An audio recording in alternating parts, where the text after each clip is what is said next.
It's a groovy night for Cubs baseball. 70s night here at the friendly confines of Wrigley Field, and a gorgeous night game should be on tap. Let's get psychedelic, folks. It's the Brewers and the Cubs here on WGN. Folks, the things we will do for a little publicity. Chip Caray and the Austin Powers winner of the lookalike contest, Steve Stone, at the ballpark. It's always a fun night, 70s night here at Wrigley Field. It certainly is, Chip, and I figured there's Penny and Little Penny. Yes. There'll be Austin, and there's Little Austin. So outside of 70s night, it's the Brewers and the Cubs tonight, and that always sets off a lot of fireworks. Yeah, too bad it's not the 70s and the Brewers were back in the American League, because these guys have given the Cubs all kinds of problems since joining the National League. Stoney, you look at these numbers, this has been a real war between these two border states. Last time they were here, you can see that pitchers were an endangered species. Look at the runs scored, the extra base hits, the home runs, but runs after the 8th really told the tale of that series.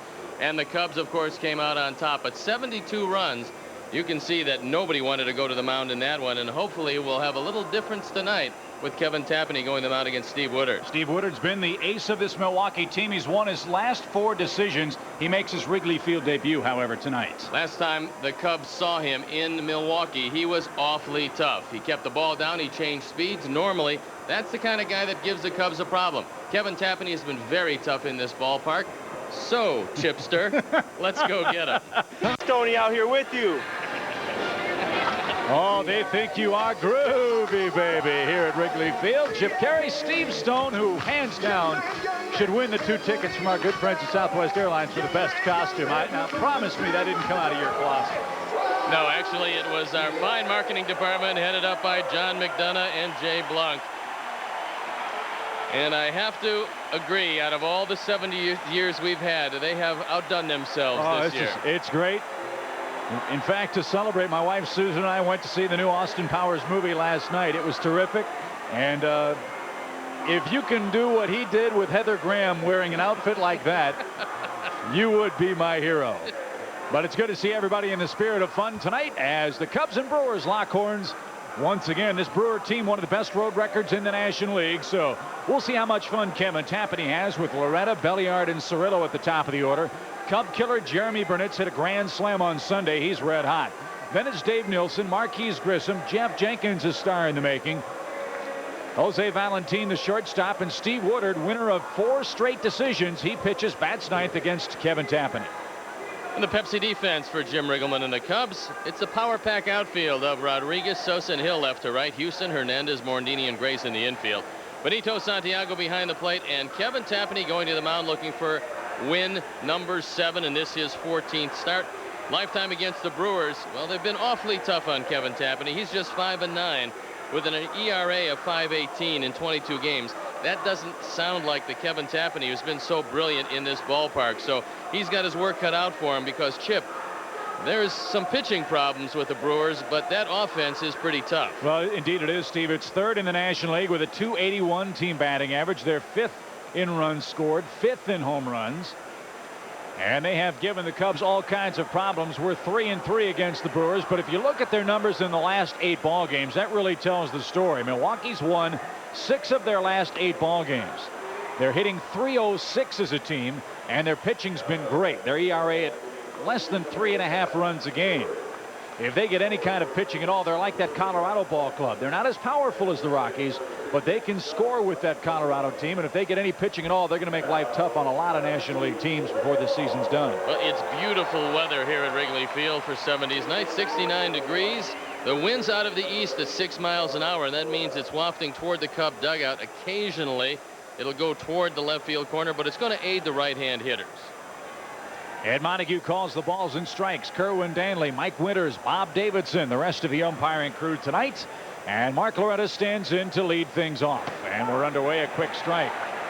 Loretta, their utility infielder, can play every position on the infield, but is starting at first base because Sean Berry's been in a horrible season-long slump.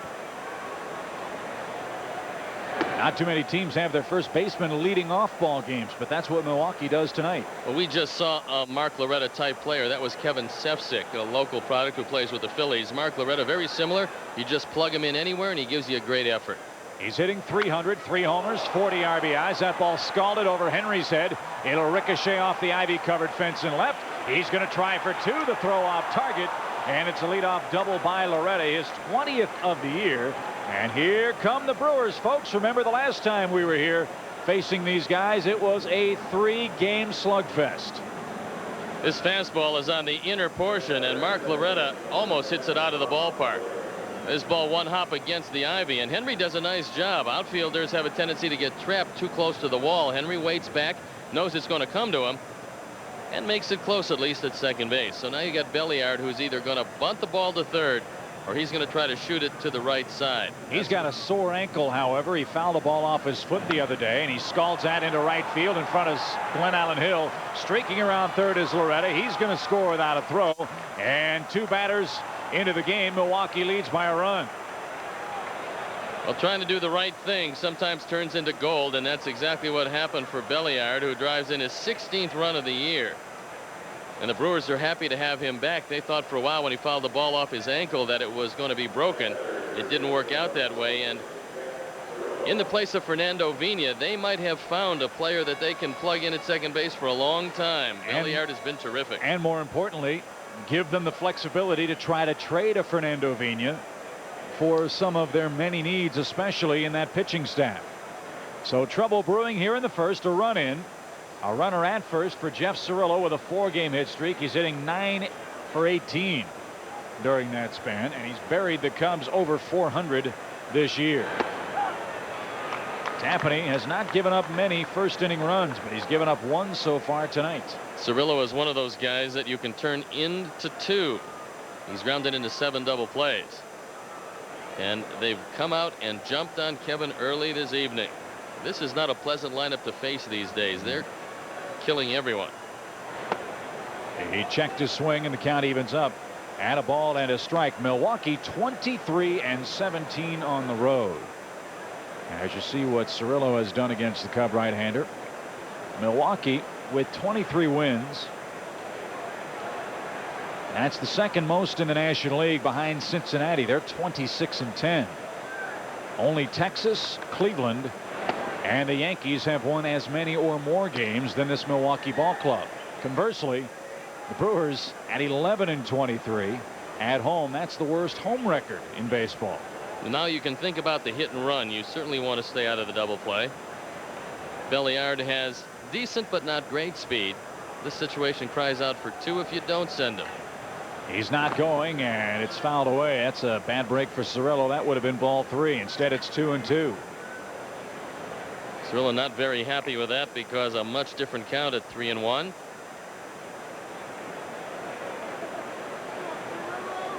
How about the road trip for the Cincinnati Reds? Tough to do much better than 7-0. You're going to Arizona, you're going to Houston, and then you have to come back and play those 2 teams at home. 14 games that could very well determine their fate. Well, they're down 3-2 in the 5th at home to the Diamondbacks, and that misses to run the count full 3-2. Now we'll see if Belliard's running with Cub killer Jeremy Burnitz waiting on deck. D-backs got 3 in the first in that game.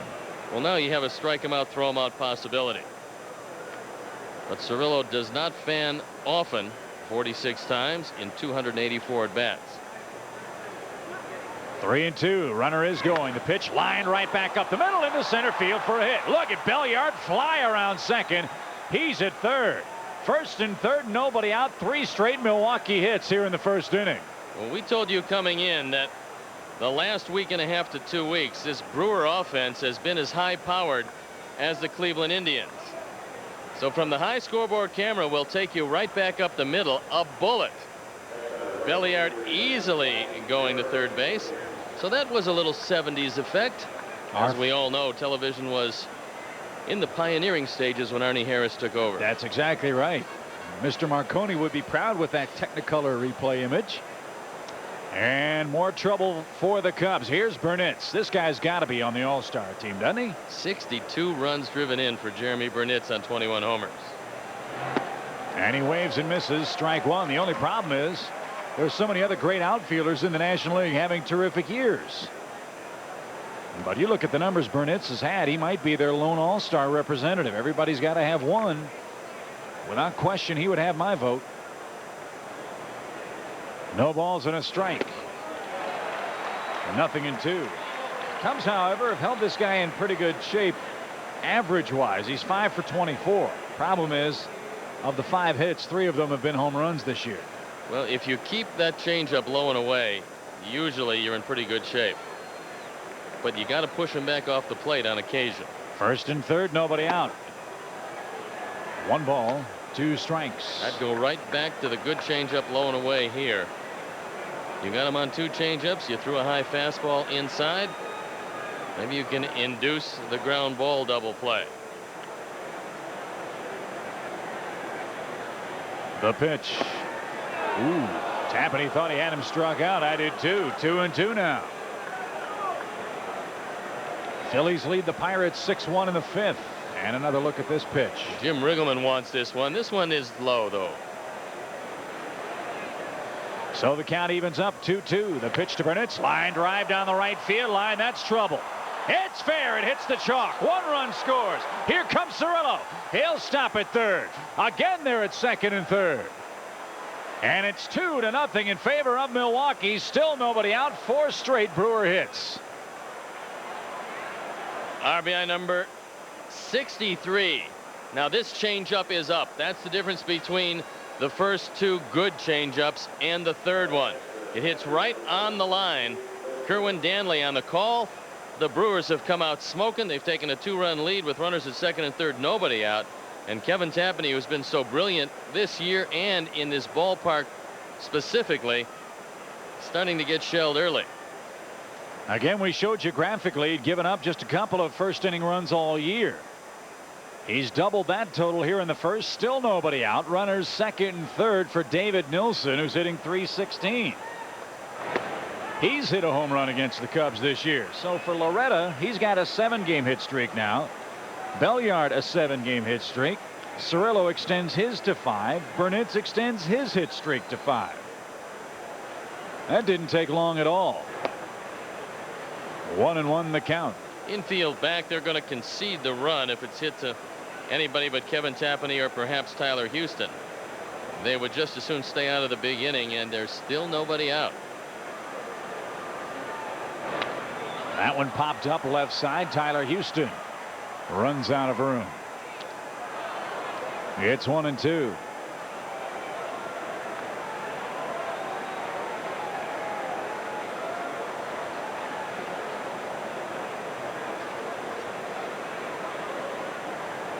Four straight Brewer hits to open the game. 2 singles and 2 doubles. And Nilsson digging back in. Swung on, hit high in the air to right, but playable for Hill. The runners will both tag. Cirillo tags from third. He will score. Burnitz moves over to third. There's the first out of the game. Nilsson with a sac fly drives home his 42nd run, and the Brewers lead it now by 3. Fortunately, the wind is blowing across, and it knocked that ball down. Nilsson hit that ball awfully hard. And now the wind looks like it's blowing a little more briskly than just 6 miles an hour, and it is blowing out toward the left field corner. So fasten your seatbelts, folks. We might be here a while this evening. Well, when these 2 teams have hooked up, Chip, the games have been extravaganzas. And it doesn't matter where they play them, either here or in Milwaukee. Well, here's a guy the Brewers would like to get going. It's Marquise Grissom. He's 1 for his last 11, and he takes a quick strike. Hey! The King and Wonder Woman. Well, you go talk to the King.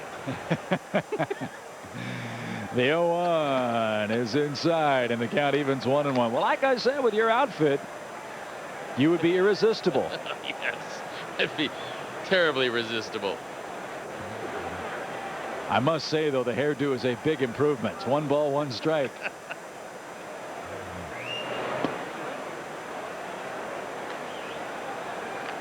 Well, dare I? Why not? 2 balls and a strike. I mean, folks, it's scary. You know, Steve's been around this game a long time. How about that? That's a bad look, I admit it. Lined into center field. Sosa on the run. Makes the catch. But tagging and scoring is Burnitz. It's 4-0. But, Steve, you've been around this game a long time. You've been doing the analysis here on GN for 17 years. You've met just about everybody there is to meet in baseball. To tell you how good your costume was. There were guys on that Brewer team that did not recognize you. Jim Lefevre had no idea it was you. Jim Lefevre had no idea it was me, and I talked to some guys up in the lunchroom up here. I'd have to walk up and introduce myself, guys that I had known for years. So I guess it is a good look. I think, in fact, it's so good you should do it every day. What the heck? 4 runs in for Milwaukee here in the first, and Jeff Jenkins takes ball 1. You look an awful lot like Paul Beeston, too. Oh, I'm sure Paul would be very happy to hear you say that. Actually, a lot of people tell me it's a combination of 1, Austin Powers, 2, Elton John, and 3, Ben Franklin. And when you mix those guys together, it's not a real good look. Oh, I agree with that. The 2-0. It's 2-1. Well, the bugaboo for the Cubs this month has been starting pitching. Kevin Tapani's been touched for 4 in the first. But Wrigley Field playing like a bandbox tonight. 2-2 to Jenkins. Jenkins, most of this season has hit in the 8th spot. That's why it's somewhat remarkable he's hitting over 300. He's also driven in 35 runs. When you hit in the 8th spot ahead of the pitcher in the National League, you have to be terribly selective, and this is still a very young man. But he tries to hit home run with every swing of the bat, doesn't he? Well, there's no doubt that he leaves nothing to the imagination. He will air out every swing. Now, we've seen him show as much power to left center as he's shown to right center. He's out of Southern California, and he does have a lot of promise. Here's the 2-2. Struck him out, and the first inning finally comes to an end. But 4 runs, 4 hits, 2 singles, 2 doubles. And after a half inning, the crowd here at Wrigley not too thrilled. It's Milwaukee 4, the Cubs coming up.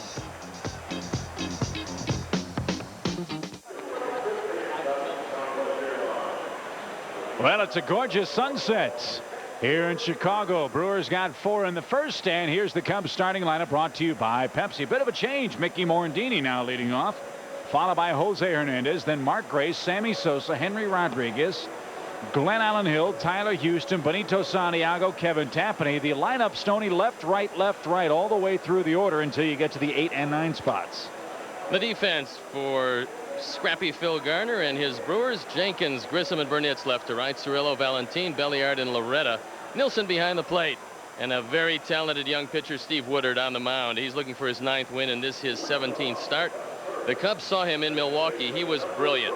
He changed speeds, kept the ball down. He's got a tremendous changeup. He had the Cubs out on the front foot all day long, and hopefully they'll be able to wait back a little. He's not overpowering, but he does hit his spots, and that fastball moves away from the left-hand hitter. And in just 104 innings, he's given up 127 hits. So you can tag him, but he's a lot like John Lieber, doesn't walk many people. So when he does give up the home run ball, which he has been prone to do, it's usually a solo shot, not a multi-homer shot. Morandini takes the breaking ball for a strike 2 called. You have an interesting note on 70s night. The Cubs playing in their 4th 70s night tonight. Well, I do indeed, and we will run down just how they've done in the previous 3. Mickey, line drive into the right field corner.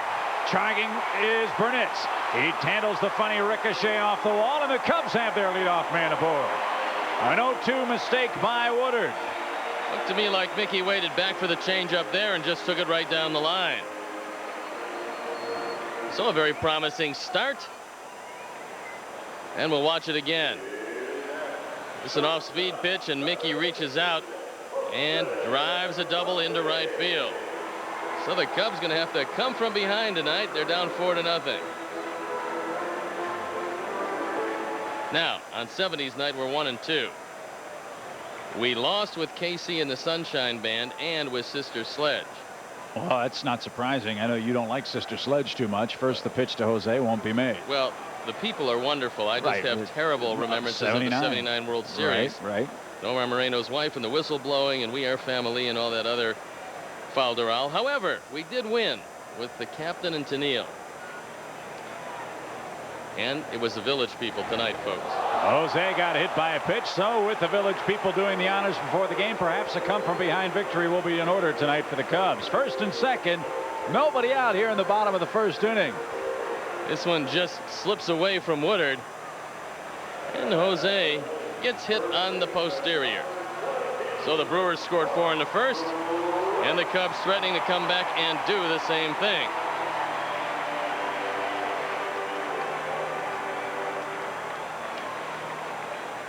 2 on, nobody out for the Cubs. Here's Grace. Mark 2 for 6 lifetime against Woodard, hitting .304 with 10 home runs, 45 driven in already. He's had a very productive campaign for the Cubs. He lays down a bunt toward third, and all hands will be safe. How about that play? Now they're loaded for Sosa.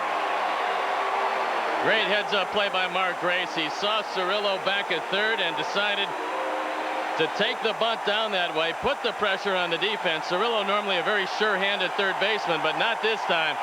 As Mark Grace with the golden wheels loads them up, and the Cubs have come out with a little fire in their eye tonight. That move shocked everybody in the ballpark, most of all Cirillo, who couldn't come up. Well, I think if he lets the ball go, the ball's going to roll foul. However, he realized that if Valentin wasn't behind him and he let the ball go, it could have easily been a double, certainly at least 1 run scored, and he figured he didn't want to gamble, so they load him up for Sammy. And there's no place to put him, and as you said, with the flags flapping out toward left, you folks out on Waveland might want to get the gloves up, because Sosa's ready to tie you in. Sammy hitting .288, 20 homers, 28 homers, 63 RBIs.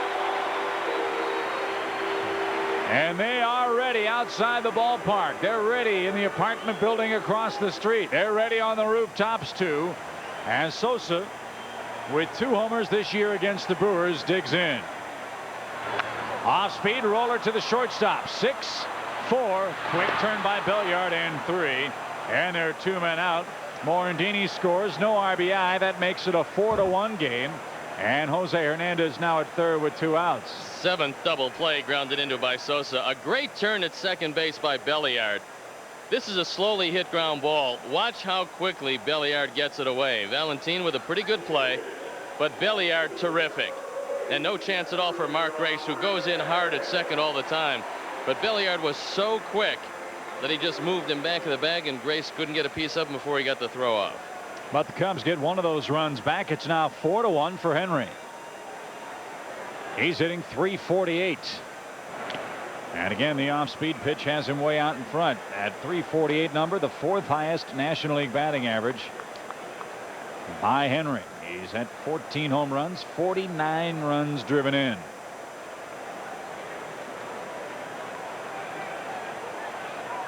Runner at third, 2 down. Little looping fly ball. That's going to drop for a 2-out hit. Hernandez scores. Henry drives home number 50. It's a 4-2 game.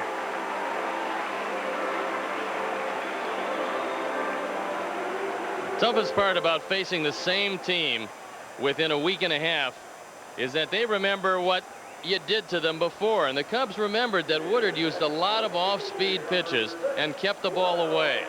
And so they've gone up there looking for the off-speed pitch, and they've turned it into a couple runs here in the first inning. So the Cubs cut the lead in half.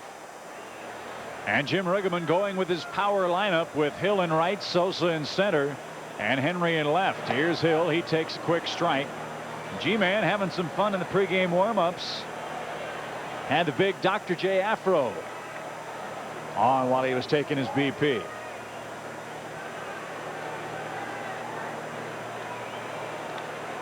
But he's not wearing it now. He's all business. I don't think the helmet would be big enough to fit on top of the wig. Even the camera guys are ready to go on 70s night. That's a good look. Tommy Skinner looking good downstairs. The pitch to Hill is fouled away, 0-2. I'm ashamed to admit it, but my dad once had one of these afros in real life. I did also. Did you? That was in the days when I had just a touch more hair than these days. But it was your own. That's commendable. Occasionally that is an advantage. 4-2 game. We're in the first. Hill representing the tying run already. The pitch.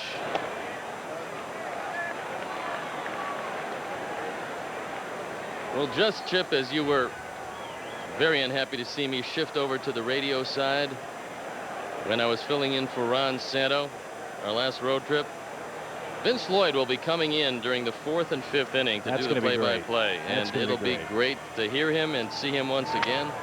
Off the end of the bat to the shortstop. The flip to Belliard in time. And that retires the side. But the Cubs come back and get 2 of those Milwaukee runs back here in the first. After 1, it's 4-2 Brew Crew. In last place in our division, 8 back of Cincinnati. The Reds at home losing to the Diamondbacks 3-2 in the 6th.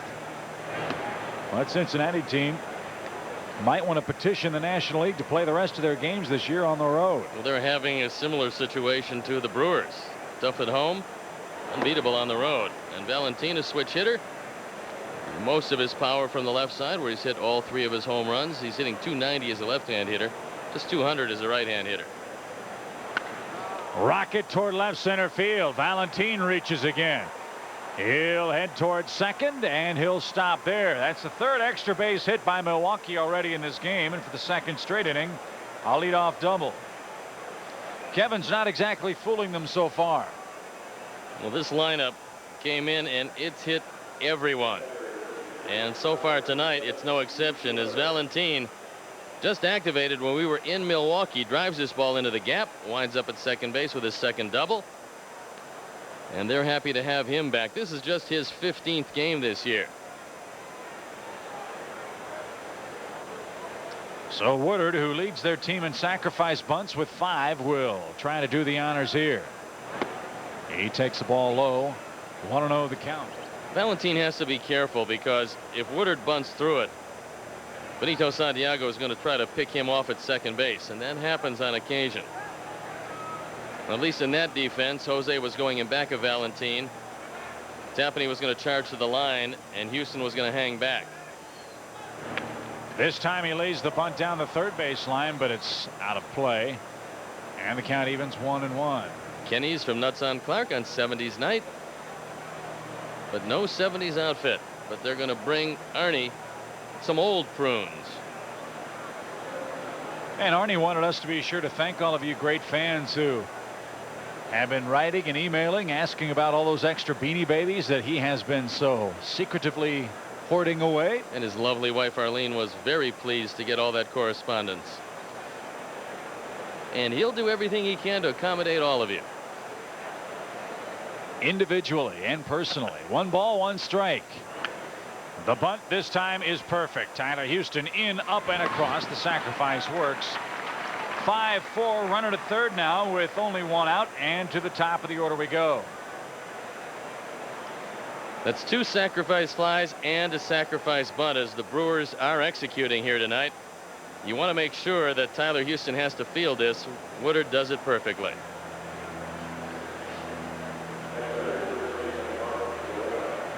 This Brewer team came in 3rd in the National League in hitting. They were just 1 point behind Arizona, just 4 points behind Colorado. And this output tonight already is not hurting their batting average any. No, it's not. 5 hits, 3 of them for extra bases. And the 5th run 90 feet away as Loretta stands in and looks at a strike. Loretta with 20 doubles on the year, hitting .300. Jim Riggleman thinks that the Cubs are going to score quite a bit tonight because he's got the infield back. He's going to concede the run if it's hit in the middle, but they're in at the corners with Houston and Grace. Ground ball up the middle. Jose to his left will have to concede the run. A good defensive play. Loretta drives home his first run of the ball game. That scores Valentin. It's a 5-2 game now. RBI 41 for Mark Loretta, who's really hit everywhere in this lineup. So at first, 41 runs batted in for a leadoff hitter. Looks like a huge amount, but he normally does not lead off. Kevin throws a breaking ball over the middle of the plate. It's taken right back up the middle. And the leadoff double by Valentin turns into the 5th Brewer run. And Ron Belliard, the batter, he's 1 for 1. An RBI single and a run scored in the first. He had a home run cut and he missed it 0-1. Doesn't look to me like Tapani's hitting the spots that he normally does, and that ball that sometimes sinks and dives and darts is flattening out right down the middle. And there's some teams that you can get away with that. This isn't one of them. 0-2. Sometimes an injury will open the door for a young player who wouldn't otherwise get that opportunity, and that's really been the story with Ron Belliard. If Fernando Vina was entirely healthy, and they were not able to trade him in the springtime, Belliard wouldn't have had his opportunity. And he certainly has made the most of it. This young man hitting over .330. Not too much to complain about at all. A little bloop into shallow right. Out goes the dandy little glove, and he puts it away. And the inning is over, but another run on a hit. And after 1.5, it's 5-2 Brewers. Doom. On 70s night, and that lovely lady on the right is Arlene Harris. Mrs. Beanie Baby to you and me. And she's sitting here with her sister. Her sister Annette in the orange shirt. And they've enjoyed a high-scoring game so far. It's 5-2 in favor of Milwaukee. We're only in the second inning. It's Houston, Santiago, and Kevin Tapani for the Cubs. What a beautiful night tonight. Oh, man. I know you'd be hating life if yesterday's weather would have greeted us tonight with that get-up on. Well, we played in the Jack Quinlan tournament, which is just a wonderful charity tournament for the boys and girls clubs. Raised a lot of money, but it was beastly warm. That ball scalded into center field. On the run, Grissom at the track, at the wall. He's got it, one down. Marquise Grissom might not run as well as he used to, but he's still a terrific center fielder. He just coasted back after that ball. It looked like it was gone, but with the wind blowing against that, it knocked it down at the 400 mark.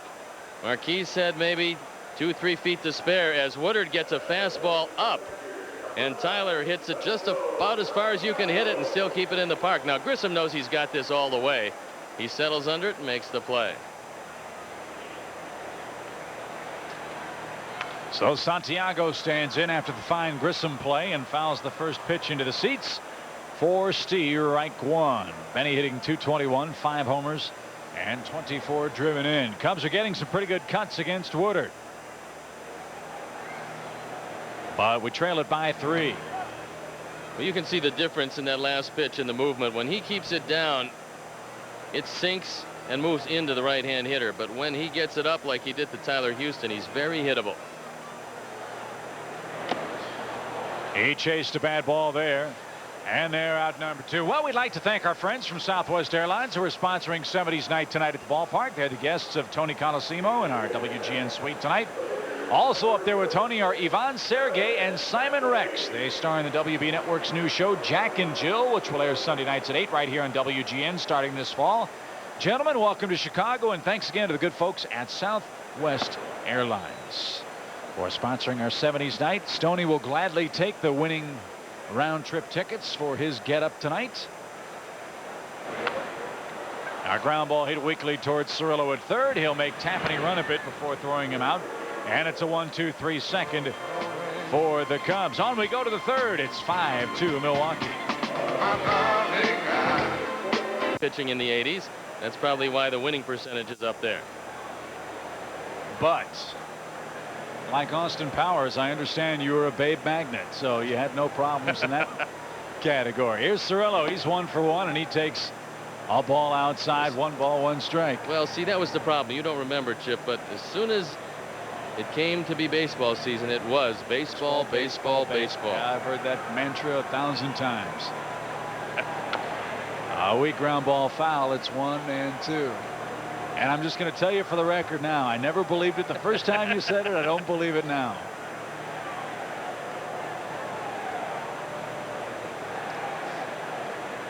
Jeff Plauser with the night off to this point. But he's been pretty good off the bench. Sure has. 2-2. Wind picking up even more now, and it's blowing out toward left.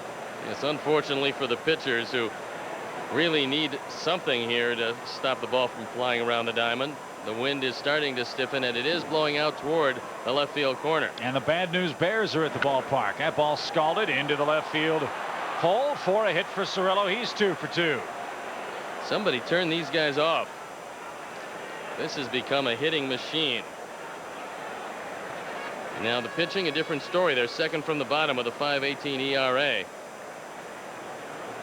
But that .281 batting average on the rise. So that opens the door now for Burnitz and Nilsson.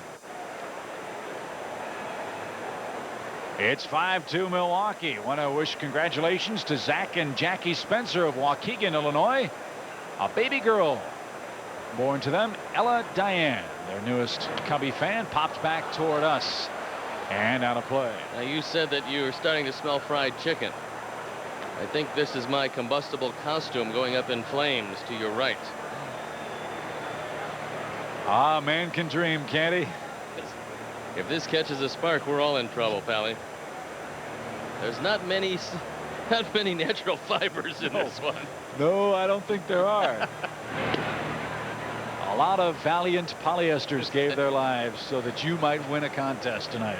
Yes, indeed. I especially like the ruffled sleeves and collar. That's very, very nice. Low and away. 1 ball, 1 strike, 2 Burnett's. Well, we'll see Hideo Nomo again in this series. He'll pitch the series finale on Thursday. That wasn't good news in Milwaukee, and Nomo is putting together a very good season. He's 6-1 for these guys. The pitch. 1-2.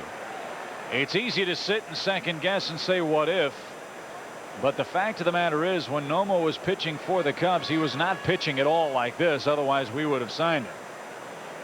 Just pitching like this, anybody would have signed him. So whatever he discovered it right in the nick of time for Milwaukee.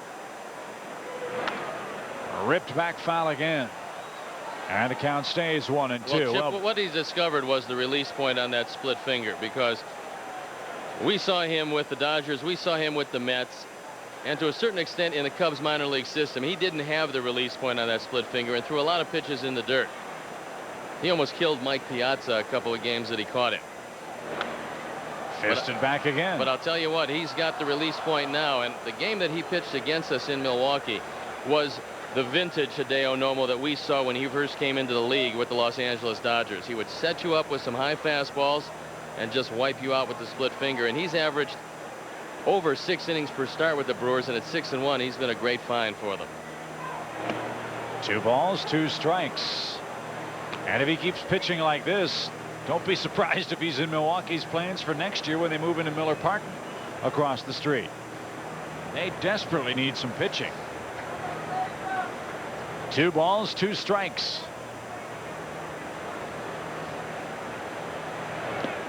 Did he offer? Apparently not. Count full now, 3-2. Cirillo might be running here. Well, this would be a gamble because Burnitz has fanned 67 times this year in 74 games.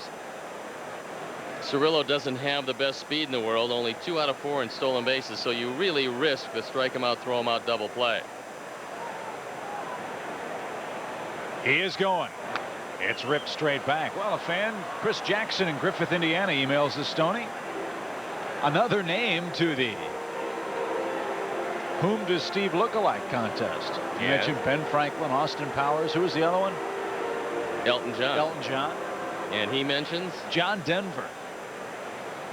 The late, great John Denver. And Bobby Riggs. That's another late, great Bobby Riggs. Yes. I think they're trying to tell you something, pal. I'm not exactly sure what. This is right.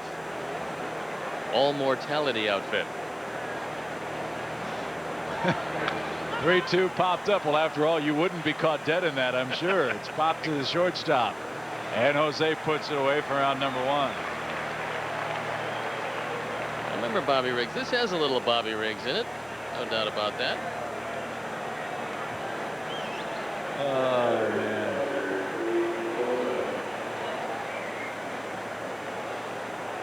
Kevin would certainly like to get out of this inning and work around the leadoff base hit. I don't know this name, Stoney. Here's another one. Another interesting name. I mean, this may be a recurring theme all night long as Nilsson stands in. And the other one is? Well, Ginny McConnell says I look like a young Abby Hoffman. You look just like Link, as a matter of fact, on the Mod Squad. Thank you. The missing Link. Yeah, well, it's not surprising. Ginny McConnell says you look like Maudie Frickert. I don't know who that is. So, Jenny, you'll have to email us again with more information. A little more specific. Yeah. And there is our email address, CubsTV@interaccess.com. Rosie Milan watching the game in Mission, Texas. She's 75 today. The 2-0. 2-1 to Nilsson. Nilsson does have catcher speed, yet he's only grounded into 4 double plays. So ground ball here probably gets Kevin out of the inning.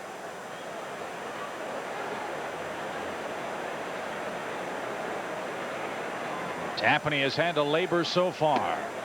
Blew that one right by him, and that's a pretty good spot. 2-2 to a native of Australia, David Nilsson, who has an option to perhaps play for his nation in the Summer Olympics down in Sydney, Australia next year. It would, however, cost him a lot of money to do that. With the year he's putting together, he would have to give up a whole lot. 2-2. High fly hit to left, pretty deep, but playable for Henry Rodriguez on the warning track. That ball hit a long way. That's the alley to hit it to, though. The breeze blowing the ball toward the left field corner. But Nilsson flies out. He's out number 2. Back to first is Cirillo for Marquise Grissom.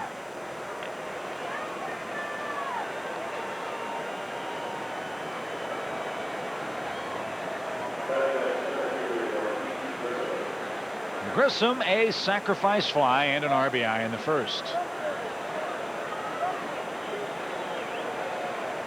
They're in the 7th now in Cincinnati. Diamondbacks lead the Reds 3-2. Andy Bennis against Steve Avery in that game.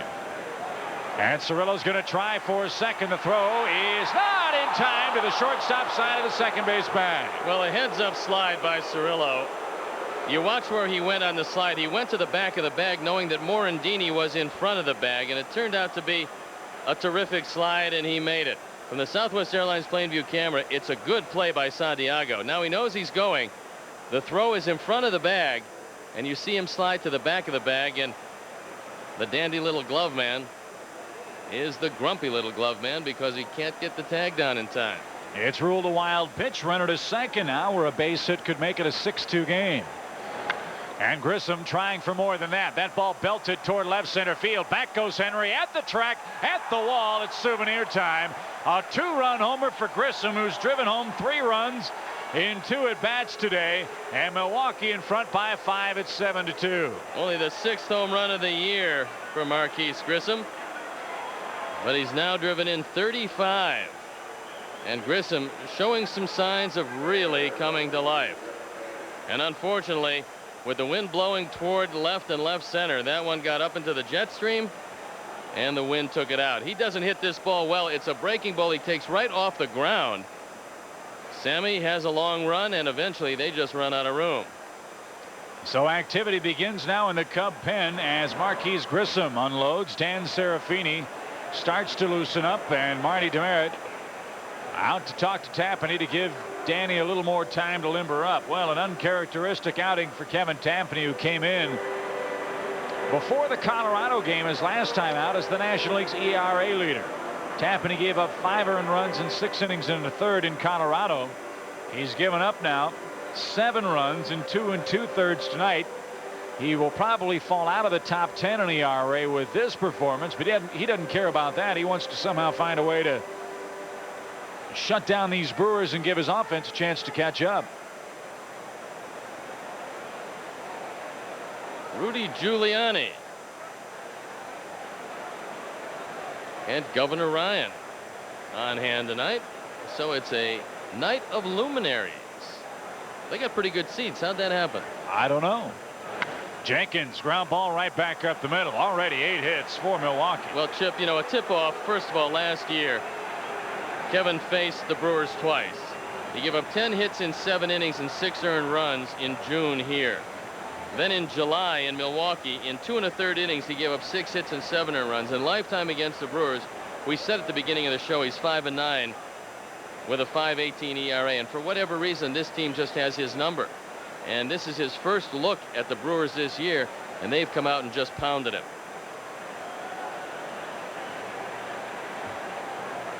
And they're not through yet. Here's Valentin. He doubled and scored back in the 2nd, but I think that's going to be it for Kevin Tapani. So Kevin goes 2 innings and 2/3. He's touched up for 8 hits. He gives up 7 runs so far. Tapani did not walk anyone. He did strike out a man. 1 wild pitch, 1 home run, And now Dan Serafini will come on and try to gobble up some innings. An uncharacteristic poor start for Kevin Tampany, who really got hammered tonight. It's 7-2 Milwaukee. Serafini tries to put out the fire in the third after this.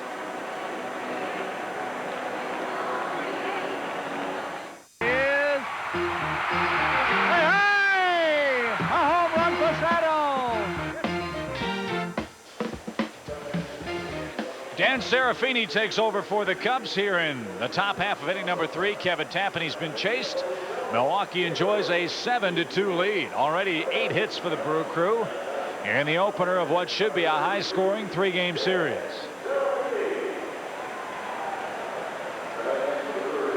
And we certainly would like to wish Ron Santo a speedy recovery. He came out of surgery just fine. He's recuperating at Northwestern. And let's hope that he is back in the booth in the not too distant future. I know yesterday a lot of folks asking me at the Jack Quinlan tournament, the Jack Quinlan-Jack Brickhouse tournament, just exactly how Ronnie was feeling. He was going through surgery at the time. The news is pretty good. He came through it and he's doing just fine, and we wish him well. And we're thinking about you, Coach. We look forward to seeing you back at the ballpark soon. 2 balls, no strikes to Valentine, who doubled and scored. We're back in the second.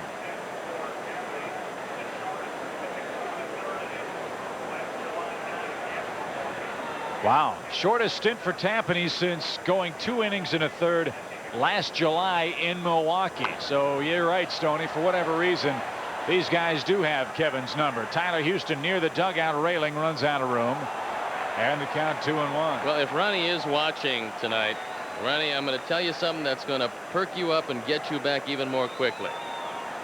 Bill Gooch, a friend of ours, was kind enough to take a couple of us out to Medina today. I shot 89, Ronnie. You could have beaten me without any clubs today. So I think, if anything, that will spur you to come back and get me on the golf course. But he still was saying he wants strokes. I'm sure. 2 balls, 1 strike. Well, if he comes back in a week, I'll give him a couple. You are all heart, pardon the pun. 8 o'clock here in Chicago. And the Brewers pounding away. This game is moving right along. Oh, man, oh, man. I wouldn't mind it so much if we were up 7-2.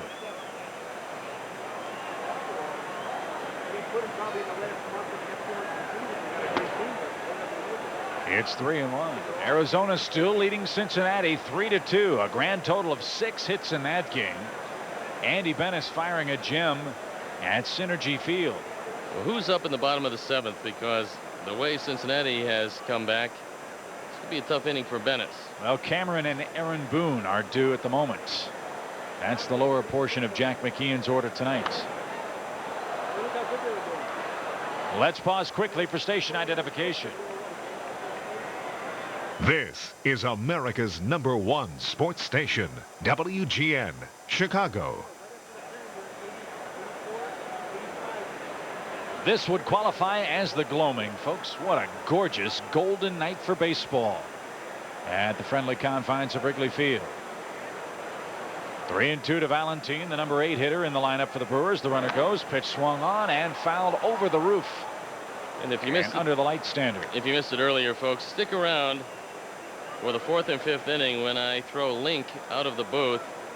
And Vince Lloyd comes in. We'll do play-by-play. And I'm sure you will remember those dulcet tones. And remember from the great days of the past when Vinny was doing this on a regular basis. 3-2. Runner goes again. It's ball 4 inside. Woodard bats with 2 men out. Well, Bart Rhodes from Owensboro, Kentucky, tells us Marty Frickett was a Jonathan Winters character, the old woman. Bart says he's 38 and knew that, and didn't I watch any TV as a kid? The answer to that, no, I didn't. At least not much of the Jonathan Winters show, although he was a wonderfully talented comedic actor. And of course, TV wasn't invented when I was a kid, so that's why we missed that one.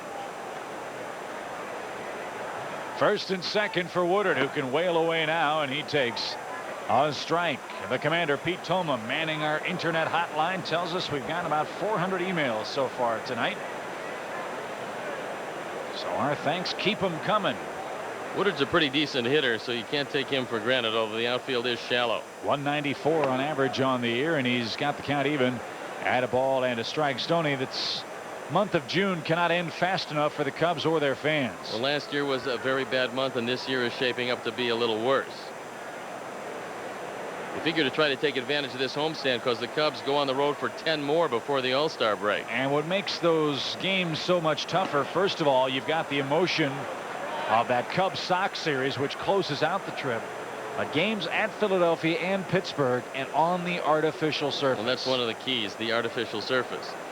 And I think Jim Riggleman would be hard-pressed to use this power pack outfield too often on the artificial surface, where you have a lot more ground to cover and where the alleys are slicker and you have to cut the ball off. I think we'll see a lot more Curtis Goodwin in Philadelphia and Pittsburgh. 2 balls and a strike to Woodard. Ground ball, high chopper towards second. Morandini gloves, grabs, guns him out. Makes sports so great. On a Discover Platinum Playback tonight, we relive a memorable moment from the decade of the 70s. Forbes Field, 1973. When shortly after Jack Brickhouse hoped for a triple play, he got it. The Cubs defense answered the prayers, turning a 5-4-3 triple killing. Ron Santos started it, going to Glenn Beckert for out number 2. Then on to Jim Hickman for the 3rd out, erasing Hernandez, Oliver, and Senguian, and getting the Cubs out of a very tough inning. A great 70s moment, a triple play. That's tonight's Discover Card Playback. Beautiful night here at Wrigley Field with Steve Stone, Chip Caray, our entire WGN crew. Time to get the bats going here. It's 7-2 Milwaukee, and the top of the Cub order is due.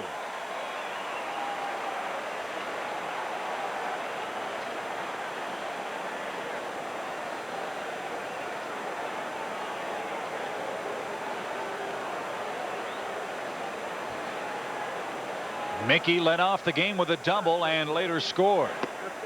And he takes strike 1. Cubs had the bases loaded, nobody out.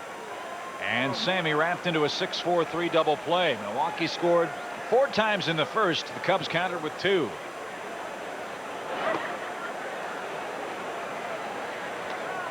And as you said, you've got to somehow make Woodard throw strikes. He doesn't throw many of them.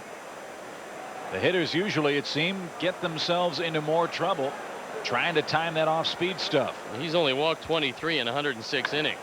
That ball rifled into center. Grissom playing shallowly, drifting back at the edge of the track. He's got it.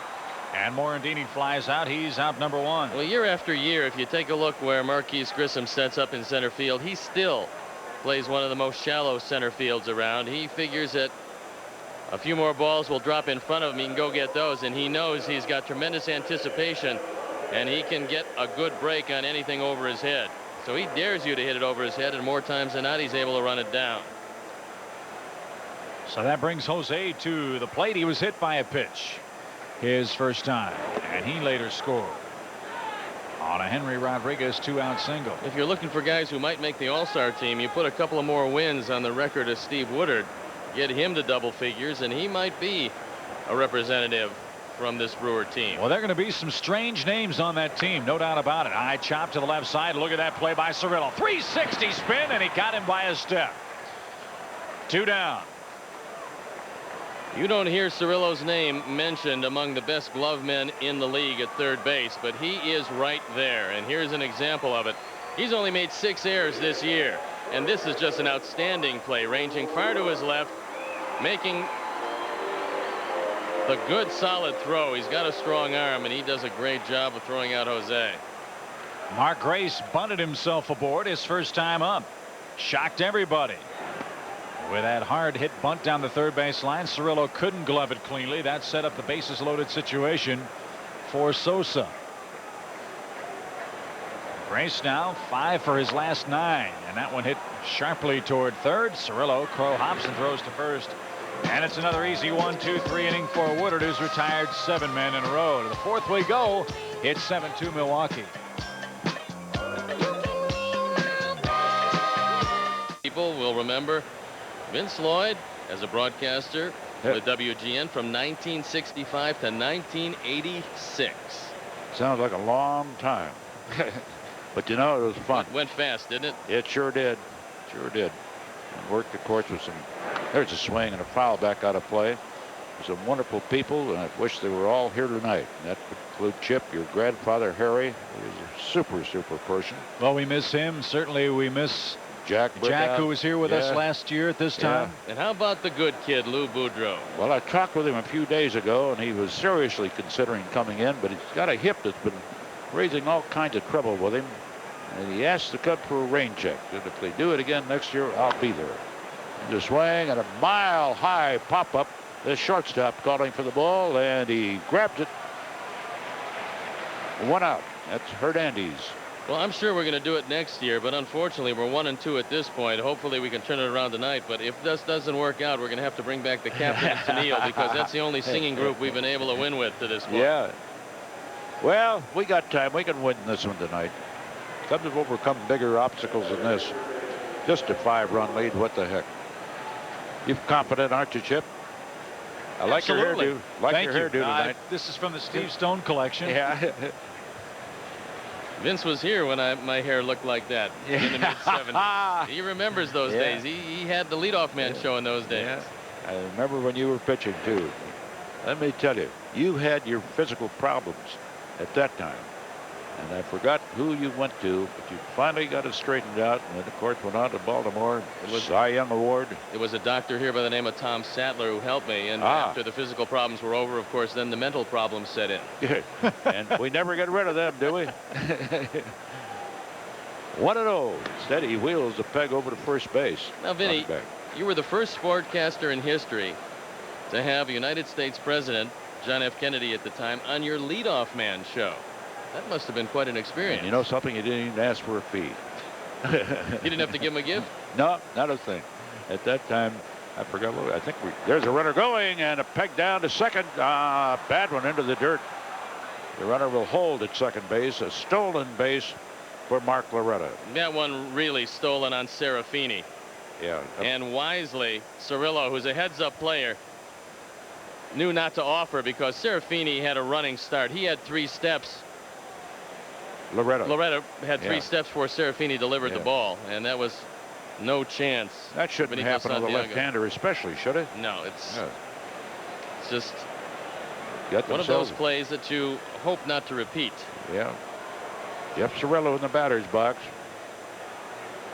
He has 2 hits tonight. There's a swing and a liner to the second baseman, Morandini, but the runner scampers back to second base in time. 2 gone.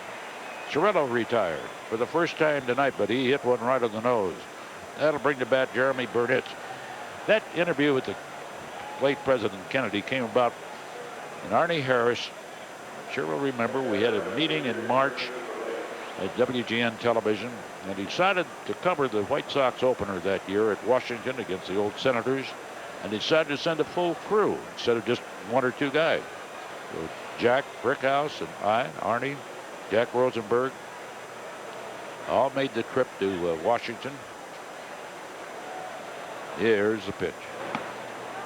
Strike called right at the letters.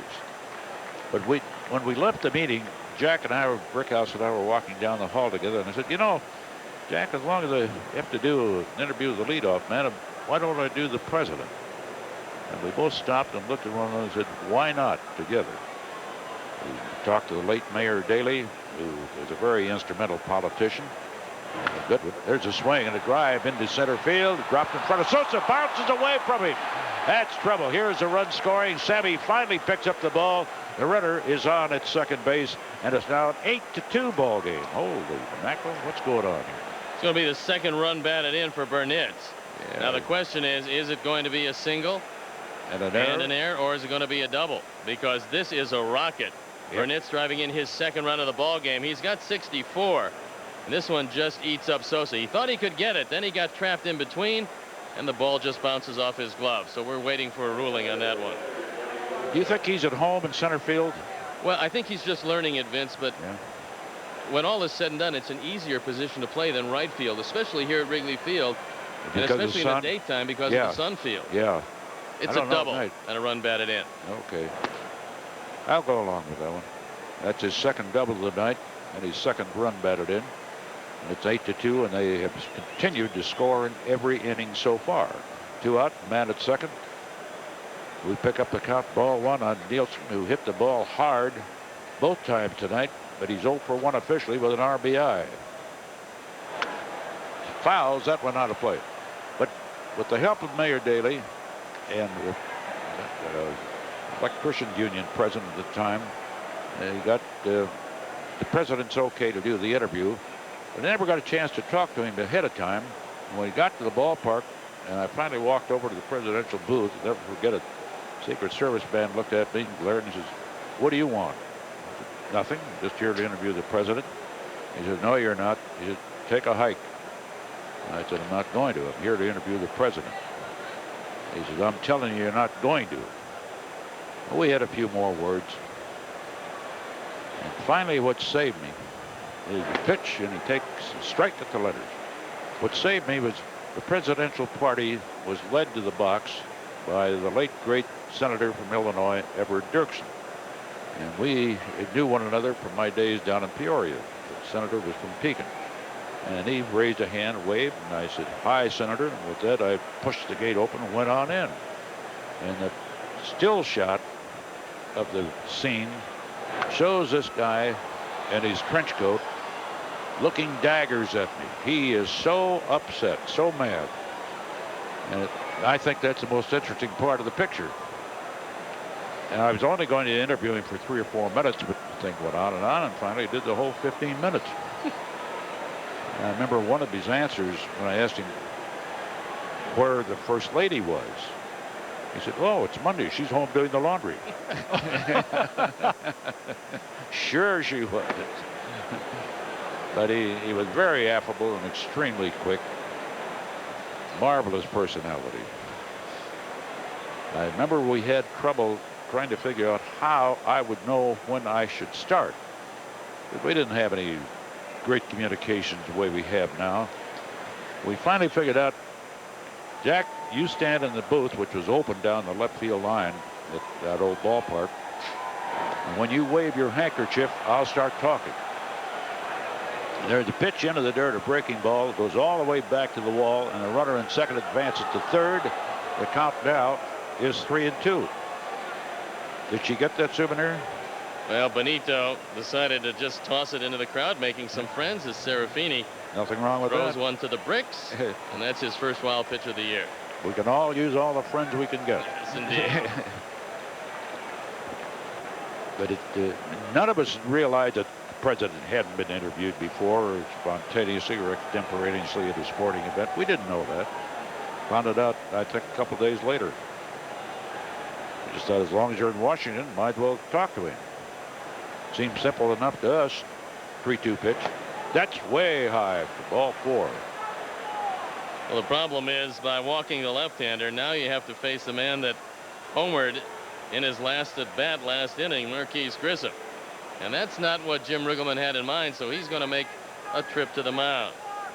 And it won't be to say nice going, Mr. Serafini. Sure good to have you in the ballpark right now. Well, you look around, Vinny, and this ballpark has been kept up so very well. Oh, just beautiful. But has it changed a great deal since the days when you were here? Not really. The only change that I could see would be the lights, and I think they did such a magnificent job when they put them in. They looked like they came with the ballpark. As a matter of fact, the Cubs had invited me back the first night game. 8/8/88, and of course it was rained out after only a 2-hour and 54-minute rain delay. Well, finally, Jack Rosenberg and I walked downstairs into one of the offices on the first floor near the ticket office where Frank Maloney resides so well. And there are several of us standing there, including the governor at that time, Jim Thompson. I said, I wish I could see the guy who was the architect for the light installation. I think he did just a magnificent job. Makes it look like they came with the ballpark. And a guy stepped forward and said, thank you, Vince, I'm the architect. And now I can't remember his name, darn it. But that's the only change that I can see. The ballpark is maintained so beautifully for the comfort of the fans, the convenience of them, and they appreciate it. My heavens, look at the way they turn out. What are they getting here? 88% capacity? Well, we're averaging over 34,000 fans per game. Just unbelievable. Of course, I know the ball club is playing well, and that's one of the big reasons they're Well, maybe What did not, I say? Maybe not tonight, but Yeah, they are coming out in record numbers. they sure are. And it's, I think, a great tribute to the fans of the Chicago Cubs all over the Midwest. Great loyalty they have. Unbelievable. 2-0 pitch. Swung on and a hard smash into left field. The runner will score to make it an 8-2 ball game. Milwaukee. Runners at first and second. Whatever it was Jim said out there, apparently 9-2. I'm sorry. Whatever he said did not affect Mr. Serafini.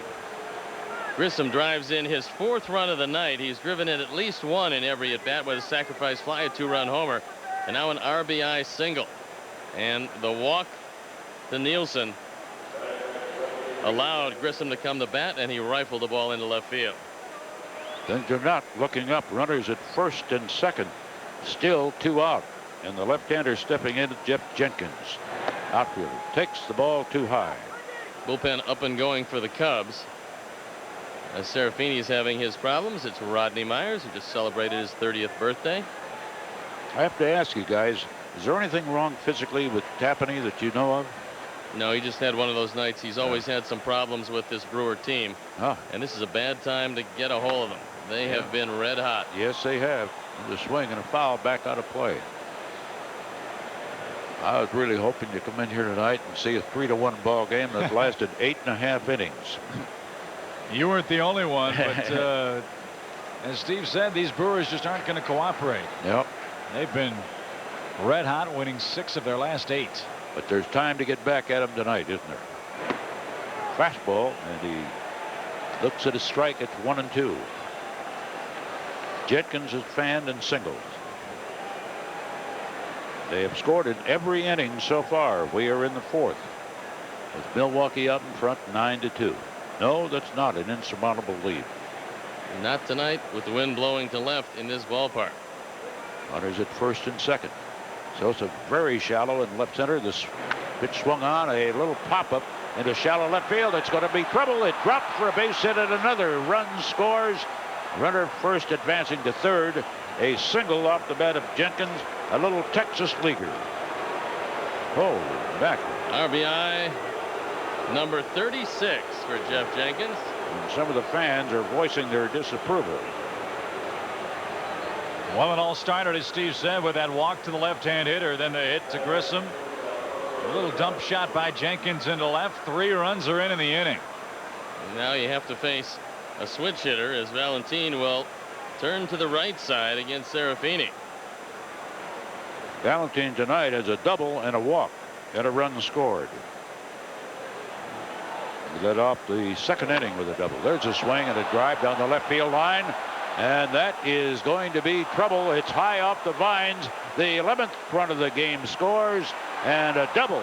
Sliding in at second base for the 8th man in the batting order, Jose Valentin, and these fans are not happy.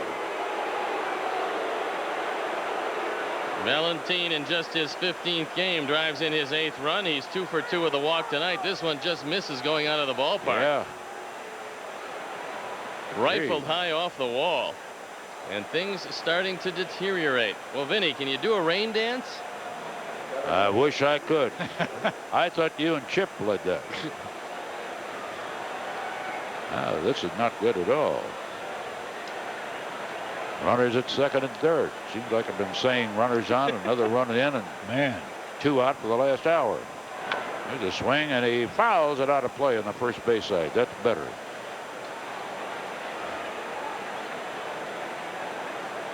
Well, there are good days and there are bad days. You had them as a pitcher. I know I had a lot of them as a broadcaster. Chip, you've only had good days. I wish. Well, 1 pitch, and he takes a strike. 0-2. But it's still relatively early in this ball game, the 4th inning. The Cubs have some hitters. I don't think Woodard is an unbeatable guy. The 0-2 delivery coming up. Here it is. And he takes way low and outside. Wasted one. It's 1-2. We're now through the 4th inning, and the Brewers already have 13 hits. That's way too many. And the runs, whew, 11. Guess that's all. That's it. 4 in the first, 1 in the second, 2 in the third. And there's a swing, and that's out of play. 2-2. Anybody else in the major leagues making big noise with the bats today, guys? Well, the big game, Vince, is that game in Cincinnati. Yeah, how they doing? They're down 3-2 after 8. There's a swing, ground ball deep in the hole. Goes to shortstop. Braces, bags. He's got him to retire the side. Finally, Woodward grounds out to short. 4 runs in the top of the 4th inning. And for the Brewers, it was accomplished on 5 base hits. No errors and 2 men left. We now go to the Cub half of inning number 4. Let's have some fireworks. Milwaukee. That'll be the leadoff spot for the Cubs in the bottom of the 5th. And Rodney Myers becomes the 3rd pitcher of the evening for the Cubs. Rodney Myers comes into this one for the 30th time. 3-1 record, 5.14 ERA. Tough night for Dan Serafini. Inning in the 3rd, 4 runs on 5 hits. And by the way, gentlemen, Barry Larkin just doubled for Cincinnati. Oh. 2nd and 3rd for the Reds. Nobody out with Eddie Tomansey on deck or in the batter's box for the Reds. They trail 4-2 in the 9th with first place at stake in the Central. It's a great race, isn't it? And it probably is going to be a good one, I would think, right down to the wire. Well, even as poorly as the Cubs have played, we're still in the thick of things. Yeah. And don't forget that. A long way to go yet. First pitch with the ball down the strike. And a swing and a bouncer run right back to Myers on the hill for an easy 1 hop out. Valentine, the shortstop, is retired for the first time tonight. He had 2 doubles and a walk. I'm sorry, Loretta. What's the matter? Well, the Cubs are hoping to hang up a 0 on the board. Yeah. They've been unable to do that. The line score reads 4-1-2-4. 0 would look awfully good. And that's the first time the Cubs have gotten the Milwaukee leadoff man in this ballgame. You're right. Maybe that's been a big part of the trouble. Ron Belliard stepping in. And there is a strike. Eddie He's Tomansey. only 1 for 3 tonight, isn't he? Belliard. Belliard is 1 for 3. Eddie Tomansey just doubled to make it a 4-3 game. Runners 2nd and 3rd. Nobody out in the 9th still. How do you double and not score a man from second base? It was Greg Vaughn. Oh. What was he, crawling? And now they do say he scored, so it is tied 4-4. He just got across home plate, as a matter of fact. Took him a little while, but he got there. He got there. A high pop up into center field. Sosa should have no trouble. Sammy's got it. 2 gone. What's really going to be interesting about that game, Steve, is the attendance number in Cincinnati. What is it? Jim Boat, well, we don't know yet, Vince. They haven't announced it, but they have been saying in Cincinnati that they got Greg Vaughn hoping it would boost attendance and keep that team in the race. The Reds have only drawn, I think, 30,000 more fans over last season's total at this time of the year, with a team that's now in first place. So to keep Greg Vaughn, they say that they're going to have to support that team in Cincinnati, and it'll be very interesting to see just how many came out tonight. The Cub attendance, I think, is one of the great phenomena in the world of sports. Here's a ball club that has been struggling. Well, they've been in contention and they fall out and they get back in, I hope. But they are averaging, what, 86 or 87% of capacity, something like that. No team in sports doing that. Well, the Cleveland Indians probably the only team consistently doing a little better, only because, Vinny, they sell just about every ticket in February. Yeah, but I don't think they're doing quite as well percentage-wise as the Cubs are. Great, just remarkable turnout by the fans. Obviously, they enjoy the ballpark, they enjoy coming out here, and they enjoy the game of baseball. Well, the Cubs averaging almost 35,000 fans a game. We went over the 1 million mark in attendance during that Philadelphia series, and the Cubs on pace for a record year in paying customers. 2-1 pitch, swung out. He took a healthy cut at that one. High fly down the right field foul line. 3 men chasing. Morandini with the glove over the left shoulder, hauls it in and flips the ball to the crowd for a souvenir to retire the side in order. When's the last time that happened? Well, it's the first time tonight, I know that. That was a dazzling catch. 1, 2, 3 inning. Cubs come to the plate. Bottom of the 5th inning. Well, time to get some runs now. The Cubs finally got their first 1-2-3 inning and shut down Milwaukee in the 5th.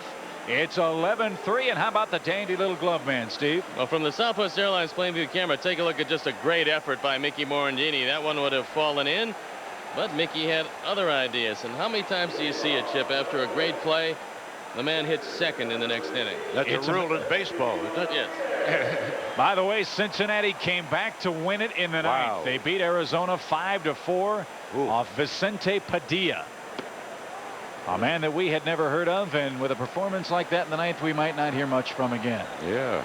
Well, if the Diamondbacks would find a way to close some teams down, they would have had a much better year. It's been a great year for them anyway, but that's a crushing loss. Winning by 2 in the ninth inning, and for Cincinnati, Morandini with a count of 0-2 leading off. 8th.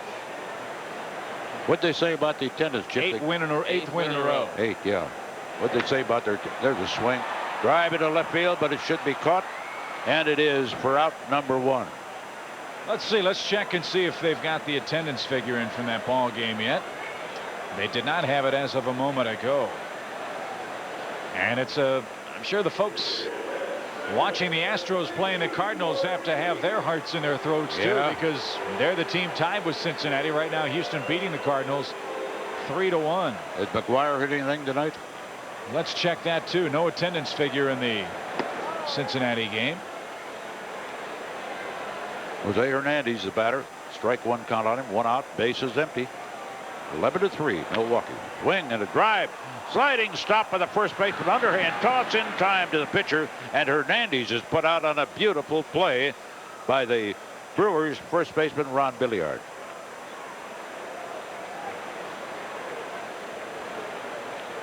Two gone.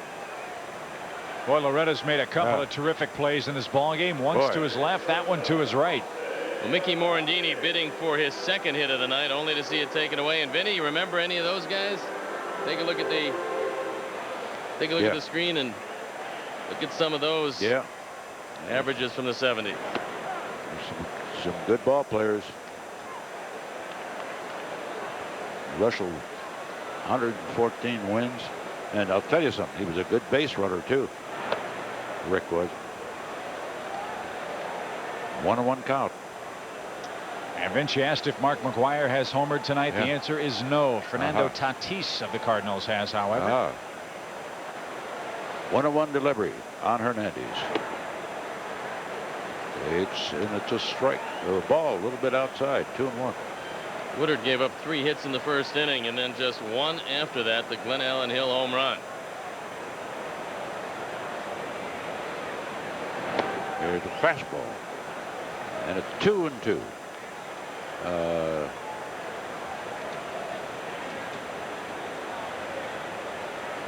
No rooftops back in your day, huh? None of the bleacher seats out there across the street? No.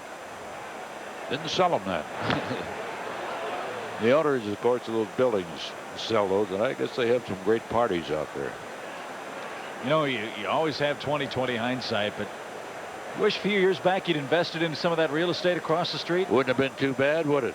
You could broadcast from your living room, for crying out loud. Yeah, for years that was all considered real poor property. And a part of it is the fact that it was right so close to the ballpark. They thought it brought down the value of it. Oh, yeah. Try to get one now. Yeah. No chance. But I tell you, it sure makes for a wonderful sight.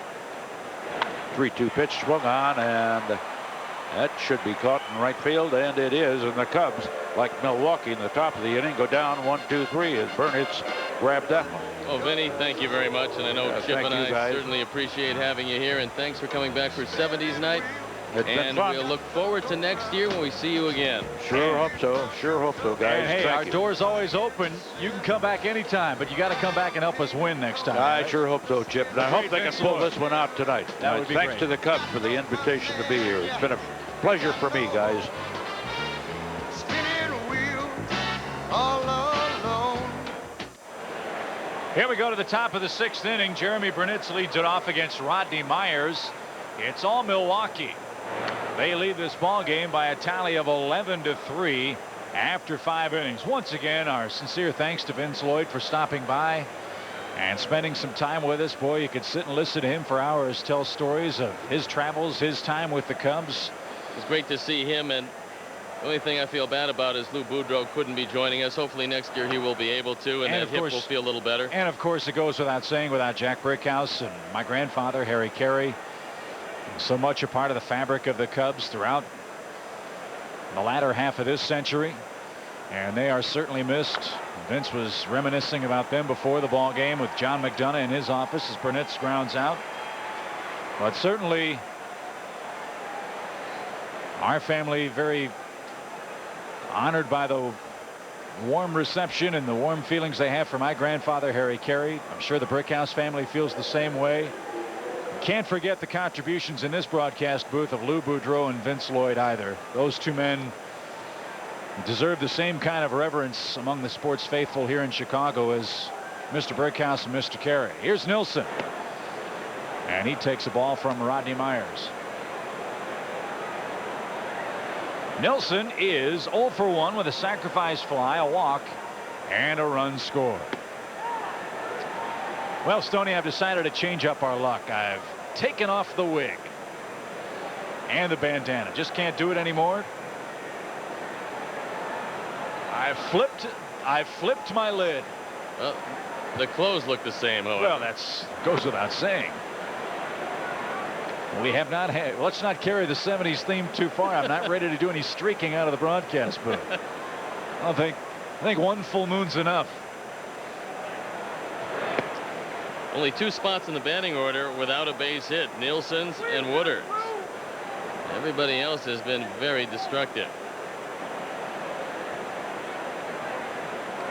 3-1 to Nilsson. Now 3-2. Well, a couple of Cubs fans want to know, Stoney, have you been shagging any flies lately? No flies, no.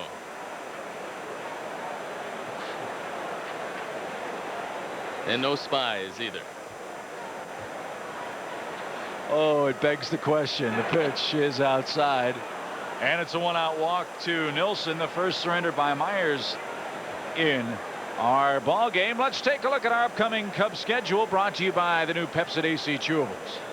Maybe things will look a little better. The Brewers in town for 2 more. The Thursday game on WGN. Then it's off to Philadelphia, and we'll face the Phillies with the Saturday game on WGN. And that's the upcoming games for the new Pepsi AC chewable. Well, you saw the skipper, Jim Riggleman. He's probably chewing on some of those chewables himself right now. As the Cubs starting pitching tonight, surprisingly by Kevin Tampany, not good at all. Dan Serafini followed with 4 runs, 5 hits in his inning and a third tonight.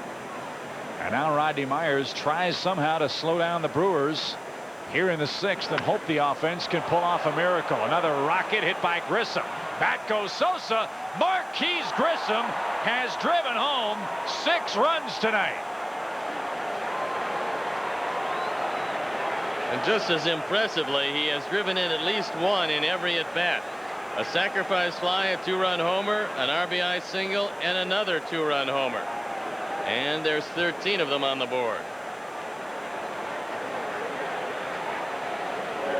So now every Cub pitcher has been touched. This is a slider out over the plate, and Marquise Grissom hitting his 2nd home run of the night as Sammy goes back, runs out of room.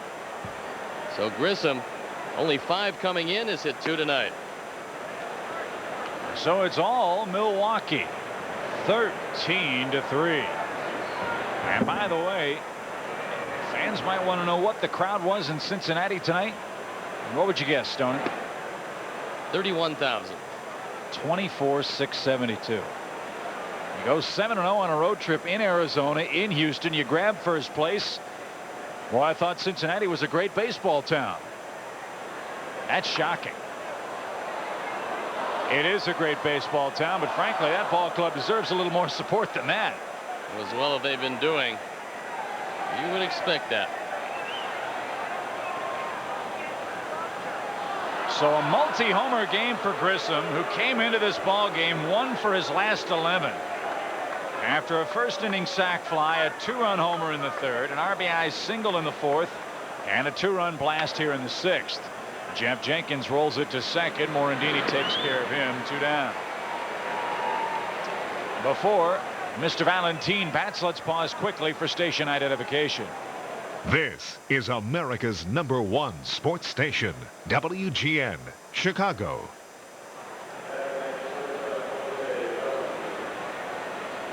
Don't forget, friends, the award-winning WGN News follows us from Wrigley Field. Not too much good news to report tonight. 13-3 in favor of Milwaukee, and this horrible stretch of games, Stoney, continues with very shaky pitching. That's a career high of 6 RBIs for Marquise Grissom. He had 5 twice. Once against the Cubs last year, and once against St. Louis in '91. So 6 RBIs, a career high for Marquise Grissom. 2-0 to Valentine, the number 8 hitter. He's doubled twice, scored once, driven home once. That says a lot about how you've pitched tonight. The number 8 hitter's 2 out of 2 with a walk. He's been on base 3 times. And now it's 3-0.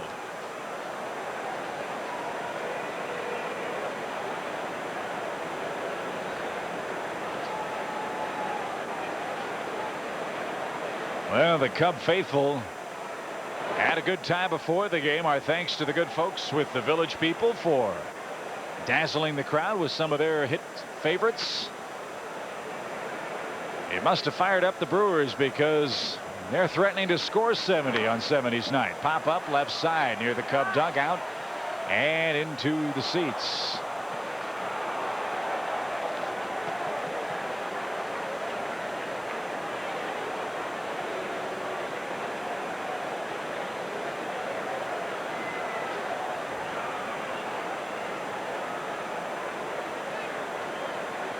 Not much you can do when your pitching struggles like it has been for the Cubs, except hope that it turns around. But young love, Chip. Ripped over Grace into the corner by Valentine. He's 3 for 3. He's going to get at least a double here. Hill chases it down in the corner, finally comes up with it, and Hill misses the first cutoff man. It's the secondary cutoff man, Mark Grace, and Valentine has a triple with 2 men out. 2 doubles and a triple for Valentine, and they have welcomed him back to the lineup in a big way. And the hit parade continues, much to the dismay of Jim Riggleman, and some nights there's nothing you can do about it. Valentine thinking about 3 bases as soon as this one went into the corner. He sees the play all the way, and then he just turns on the jets, and he easily makes it to third. And Stoney, they're taunting us in the booth next door. Those dastardly Milwaukeeans are waving their fingers at us with this big 13-3 lead. Well, I'll take Matt, and you take the former catcher, Bill Schroeder. Matt's about my size, and Schroeder's a big man. Of course, I don't know if you can take anyone too seriously in this costume, though, so Matt might be he might be a little too tough for you to tangle with. The pitcher, Woodard, squirts that out of play. Well, we told you at the start of our show tonight, these guys can hit. Take a look at the last 4 games at Wrigley Field, and you can understand why Cub pitching has had so many difficulties with this team. They just keep hitting and hitting and hitting. They love this ballpark, and they also love the road. Surprisingly, the Brewers coming in 11-23 at home, 23-17, threatening to make a 24-17 on the road. 1-2, runner at third, and on a play. Finals in now, as we told you. Cincinnati with 3 in the 9th beats Arizona tonight 5-4. Mets shutting out Florida 3-0. That game of importance because the Braves gave one back in Montreal. Expos win it 6-5 at home. Phillies over the Pirates 7-4. A little pop to the shortstop. Jose has a beat on it, has it in the inning over. But 2 more runs come home. Marquise Grissom has driven home 6, and it's all Milwaukee here in the 6th.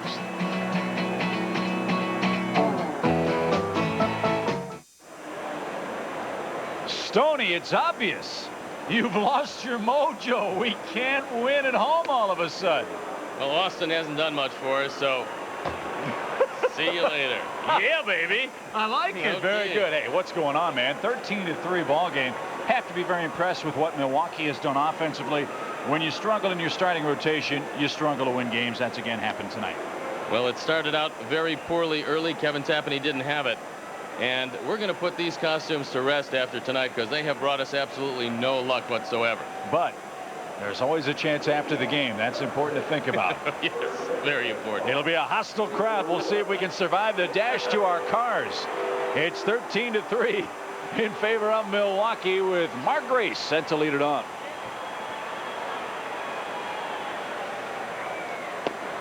You haven't seen the new Austin Powers movie, huh? Not yet, but I can't wait to get there. Well, Austin loses his mojo and all kinds of bad things happen. Ground ball over the head of Loretta into the corner. Grace will gallop into second at least. Burnitz has trouble. Grace turns on the afterburners and he'll make it to third, leading off the sixth. Yeah, baby. Here we go. Well, you don't see that too often. But with a little help from the friendly padding, Mark Grace with his first triple of the year. Gracie takes it down the line. It's a bad hop. Looked like Loretta was going to field this, and then it hops over his head. And then it gets stuck in the padding. Right there. Burnitz can't get to it, and Mark Grace turns on the Jets. So not only the bunt hit to show his golden wheels, but as if to show you it was no fluke, the first triple of the year. Gracie has turned back the clock to when he was 25, not 35. Couldn't run then either. Oh, okay. Sorry. Here's Sosa for 2. He hit into a double play his first time up, and he takes a quick strike one call. The last triple, Mark Grace. Well, it took him a year to catch his, ago. took him a year to catch his breath. He saved up for it. 13-3. We've been out hit 15-5.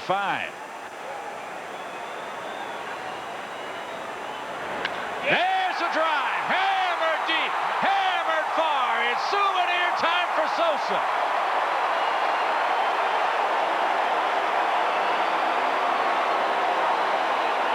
When you change up on him early in the count, you are asking for something to leave the ballpark. His 29th. He's driven in 65.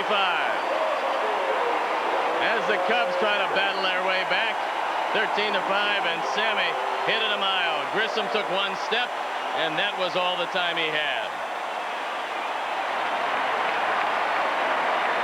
Well, we still have time. Perhaps a miracle in the offing. However, we're down 8. Sosa just crushed number 29 on the year. Well, if there is any staff to come back yet, this is the staff. Second from the bottom in ERA. But this is one of their best pitchers, Steve Woodard. The Cubs have touched him for 5, however, as Sammy knocking at the door for 30. He needs just one more. 3 consecutive games with homers for Sosa, who takes over the big league lead. And that one crushed 425 feet.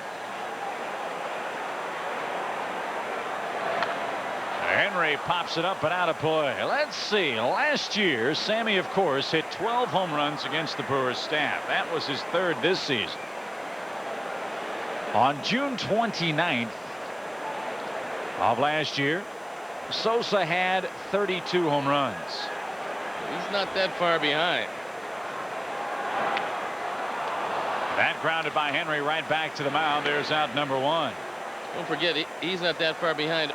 But also, he had that miraculous June. He had 20 home runs in June. He's not going to happen, but I think he's swinging the bat a little better right now as this one down, and Sammy takes it right off the ground and out of the ballpark. It's an off-speed pitch, and Sammy just crushes it, and he knows it's gone when it left the bat. Don't forget, too, last year the season started in March. Hill sends a rocket, hammered high, hammered far again. Souvenir time out on Waveland. His 2nd home run of the game.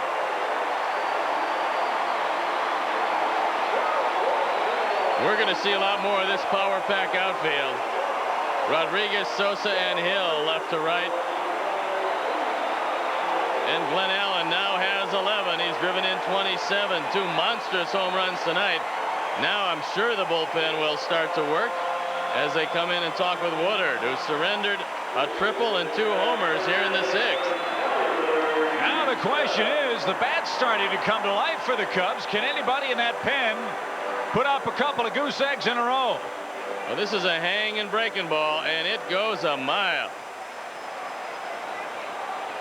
On to Waveland, right at the Budweiser sign. Here's Tyler Houston. He's 0 for 2. Reached on a 2-base error by Jeff Jenkins back in the 4th. Bullpen up and going now for the Brewers.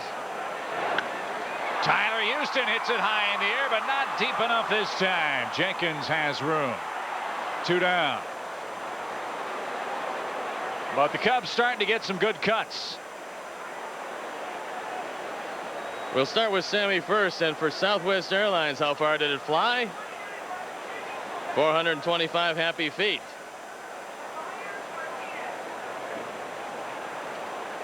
And Robin Jennings will come on now to pinch hit. So Rodney Myers will leave the ball game. And there is Rafael Roque throwing in the pen.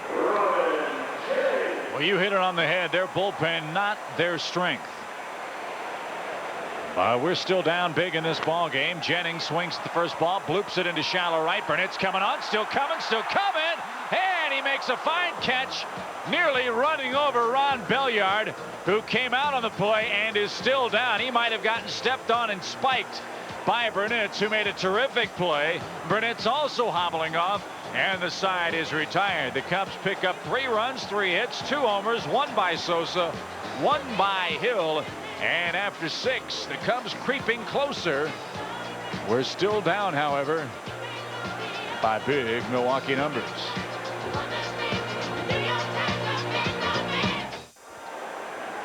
(13-6) our score. We go to the 7th.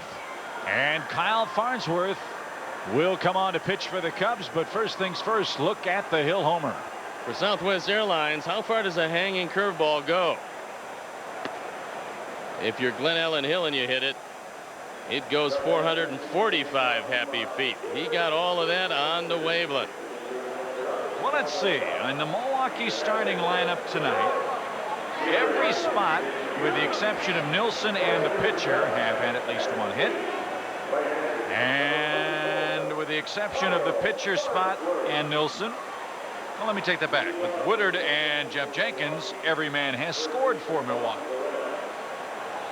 It is an offensive night as Kyle Farnsworth comes in to try to shut down the Brewers. He's on for the 2nd time out of the bullpen. Do you think the Cubs may be starting to think about grooming him for a role in the bullpen like the Houston Astros have been doing with Scott Ellerton now? I think as soon as we get back to no off days and get back to a regular rotation, they will shift Farnsworth back. I think they're hoping to tighten up his breaking ball, help his changeup, and give him a little confidence. A good outing here would certainly help. Fastball right through there. 1-2 to Loretta, who's 2 for 4. He scored twice, driven home 1. 1 single, 1 double, 1 stolen base. And there's no doubt if you're facing guys just 1 time and you're going an inning or 2, he can get that fastball up there 96, 97. That's why there are those in this organization who feel that Farnsworth has the stuff to be a big league closer. However, he's never done that before, and it's not an easy job to adapt to. The wear and tear on that arm every day, potentially. Line drive hit toward right. Hill in, under, 1 down.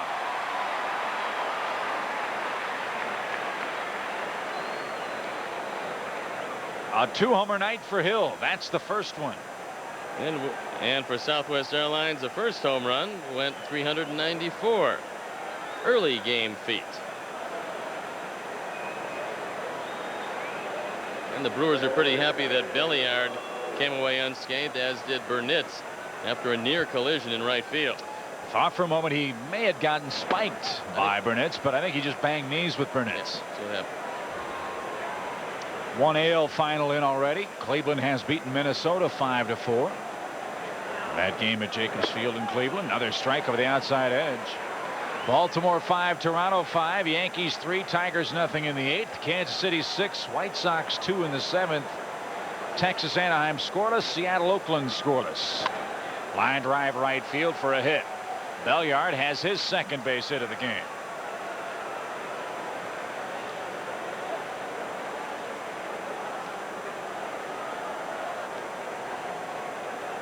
Well, friends, the Ronald McDonald House Charity Celebrity Golf Classic will be held Wednesday, July 14th at the Cog Hill Golf Course. Kate McNown, the first-round pick of the Bears, will be hosting this terrific event.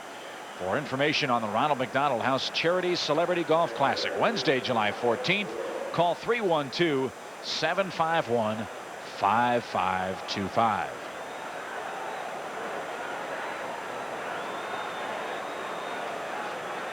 Runner at first, one out for Cirillo, who is 2 out of 4. 2 singles and 2 outs made by the dandy little glove man Mickey Morandini. Cirillo's also scored a couple of times tonight.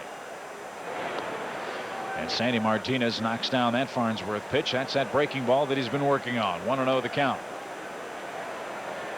Cubs came into today's play in 4th place in the division, 5 games out of first. The Cardinals 5.5 back, and we'll see Hideo Nomo in the series finale. That'll be Thursday afternoon. Then it's off to face the Phillies again.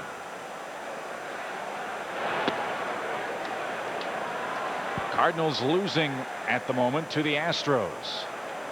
Cincinnati has already won. They still have first place by themselves by percentage points in the Central Division. Well, tomorrow it'll be Lieber and Abbott, then Traxel and Nomo. And we miss Bird and Schilling here, but we catch them in Philadelphia on Saturday and Sunday. Well, maybe that'll mean better luck for the Cubs, as we didn't have much luck with the guys they threw at us in our ballpark. Well, this is not good news. 3-0 on Cirillo with Burnitz in the on-deck circle. A 13-6 game. And it's ball 4. 2 are on, 1 is out, and here is Burnitz. Well, Chip, I know the fans here tonight, and there's in excess of 39,000, I believe, are waiting on the edge of their seats for the 4 broadcasters, you, me, Randy Hundley, and Pat Hughes, to conduct the 7th inning stretch. Well, I think we're going to have a little fun with that. Hopefully the crowd will sing loud enough for the coach, Ron Santo, to hear us in his hospital suite over at Northwestern Memorial in downtown Chicago.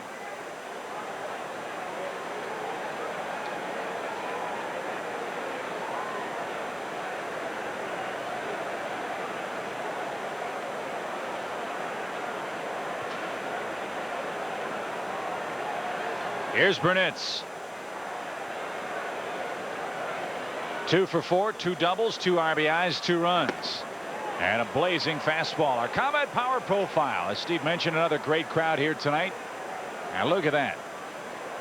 Take a look at what the Cubs are averaging, and look at the percentage of capacity in the National League. The Cubs knocking at the door of 89% capacity. And bear in mind, we didn't have real good weather early this year.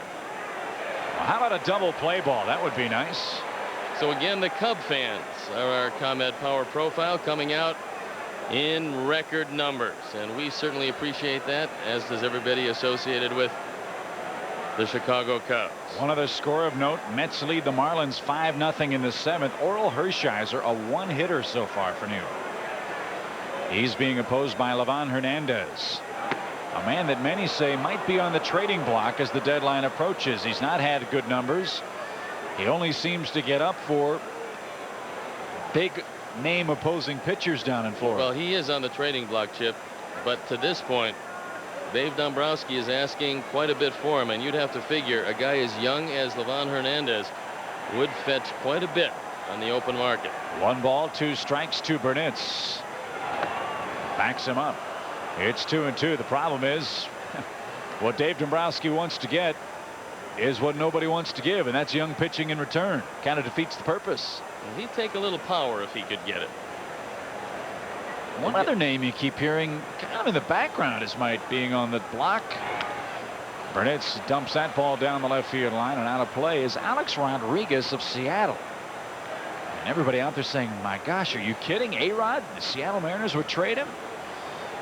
Well, it's not that they'd want to trade him. It's a question of can they pay him. After next season, he's a free agent. And by all indications, both he and Ken Griffey Jr. are going to break the bank in Seattle. They are going to have a new ballpark, but they have a lot of debt service to take over and construction overruns. A lot of people who think the Mariners might not be able to pay those guys. 2-2. Foul right back toward us. Well, they'll pay one of them, and most likely it'll be Junior. And then the question is, when you talk about trade value, think about what A-Rod brings on the open market. Man.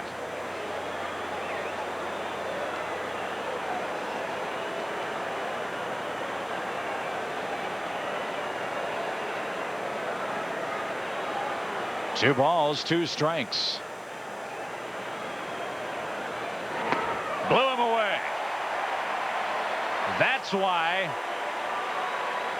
when people say they like this guy in the bullpen, you can see what they mean. You don't need 3 pitches to take care of sluggers like Burnitz. You might need just 2 to get 6 outs.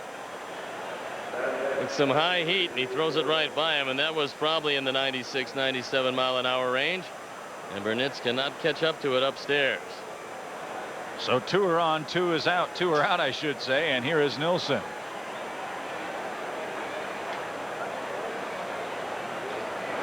There's a high drive hammered deep toward right. Hill is back as far as he can go. It's another home run. Well, let's give Rodney Myers the game ball because he threw a scoreless 5th. He got him out 1-2-3, and that's been the only inning the Cubs have been able to shut down this offense. Nielsen had not had a hit tonight. He does now. His 17th homer, driven in 45. It just keeps getting worse. This is a breaking ball, either a slider or curve low and in. Usually a danger spot to a left-hand hitter. And Nielsen puts another 3 spot up on the board.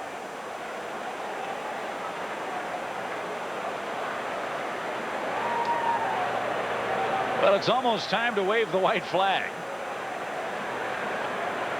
Here's Marquise Grissom, 6 RBIs tonight. It's a 16-6 Milwaukee game. The Brewers tonight have played a long ball.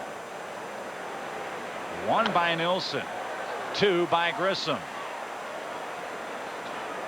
And now every man but the pitcher has a hit.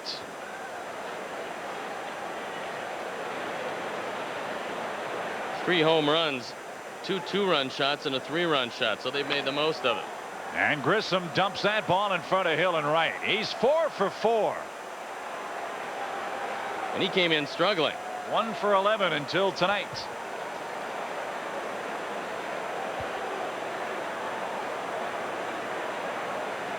Oh, every Cub pitcher tonight has given up at least 2 runs. And the Cubs team ERA continues to take a horrendous pounding. And it came in over 5. 5.02 to be exact. And with 16 given up tonight, we're going to fly past Montreal and St. Louis and be neck and neck with Milwaukee, who's next to last at 5.18. That would be 15th in the league. Colorado at 5.9 might be a little bit out of sight for the moment, but sooner or later we need to get these games back in the 1 or 2 run range. How about the 5-run range? That's I guess you're right. You gotta crawl before you walk. Last June was a disaster for the Cubs too. This June has been awful as well. Jenkins, the pitch is inside.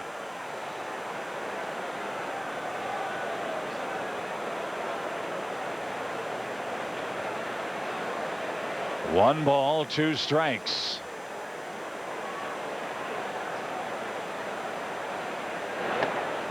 It's 2-2.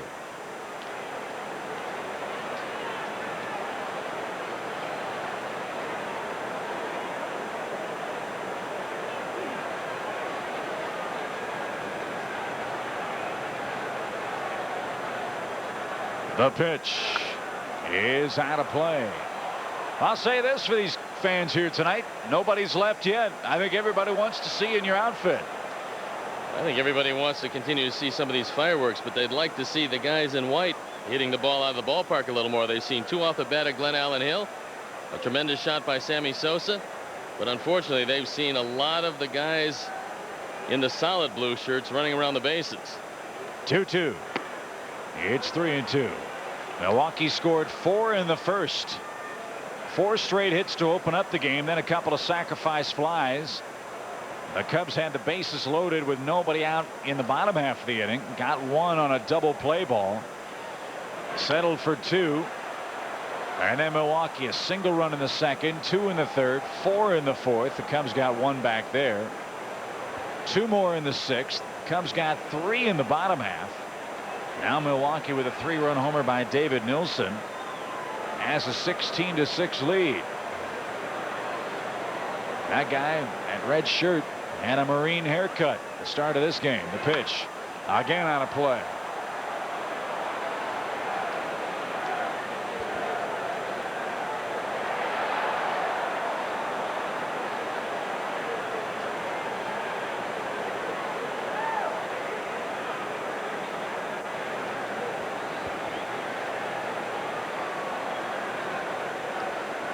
The 3-2 pitch off his thumbs, pop toward third. Tyler's got it, and the inning is over. 3 more runs score in the 7th. It's Milwaukee's 16 and the Cubs 6.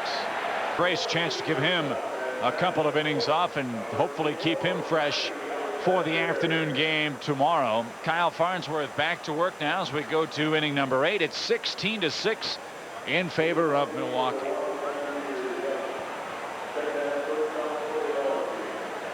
Jose Valentin will lead it off. He's had a big game. He's 3 for 3, 2 doubles, an RBI, a run scored, and a triple-2.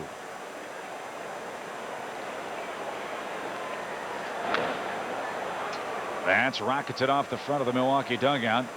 0-1. Well, MT Kraft, the lovely young lady in a pink shirt sitting in the middle of your screen. She's one of many responsible for the success of our 70s night tonight. Our thanks as well to John McDonough, Jay Blunk, everybody in their staff for a great job tonight. And a lot of fun had by all except for the score. We gave you the Montreal Atlanta score earlier. John Smoltz had to leave the game. A stiff right elbow. He left leading 3-1. Braves pen couldn't hold him. Smoltz already has been on the disabled list once with his tender elbow. He's had that thing drained. And that's going to be an ongoing. Barry Larkin then hit a double. And then Eddie Tomlinson hit a double. That tied the game. And then Aaron Boone singled home the winning run. And that's all she wrote. 5-4 the final. The perfect leadoff walk for Valentin. And the perfect night continues for Valentin. A couple of walks, 2 doubles, and a triple. And here's our Ameritech playbook. It's Marquise Grissom, who came in with 5 home runs and hit 2 tonight. Takes one right off the ground against Kevin Tapani. This coming in the 3rd inning. That was a 2-run homer. And then Rodney Myers, a 2-run homer victim in the 6th inning. So Marquise Grissom, our Ameritech plays of the night. Well, here's a guy Milwaukee would like to get going, and that's Sean Berry. Berry's been a real disappointment for Milwaukee since signing as a free agent. Just a couple of home runs, only 20 RBIs, and hitting .249. In his defense, he's been hurt. He's got leg problems, but he's in the midst of an 0 for 18 slide. And if you can't hit successfully, you can't play for this Milwaukee team. As we've seen Loretta filling in for Berry at first. Ball eludes Sandy Martinez, and the runner takes second on the play. Loretta tonight is 2 for 5. And now Berry bats with a runner at second and nobody out. Just a very poor showing by the Cubs tonight.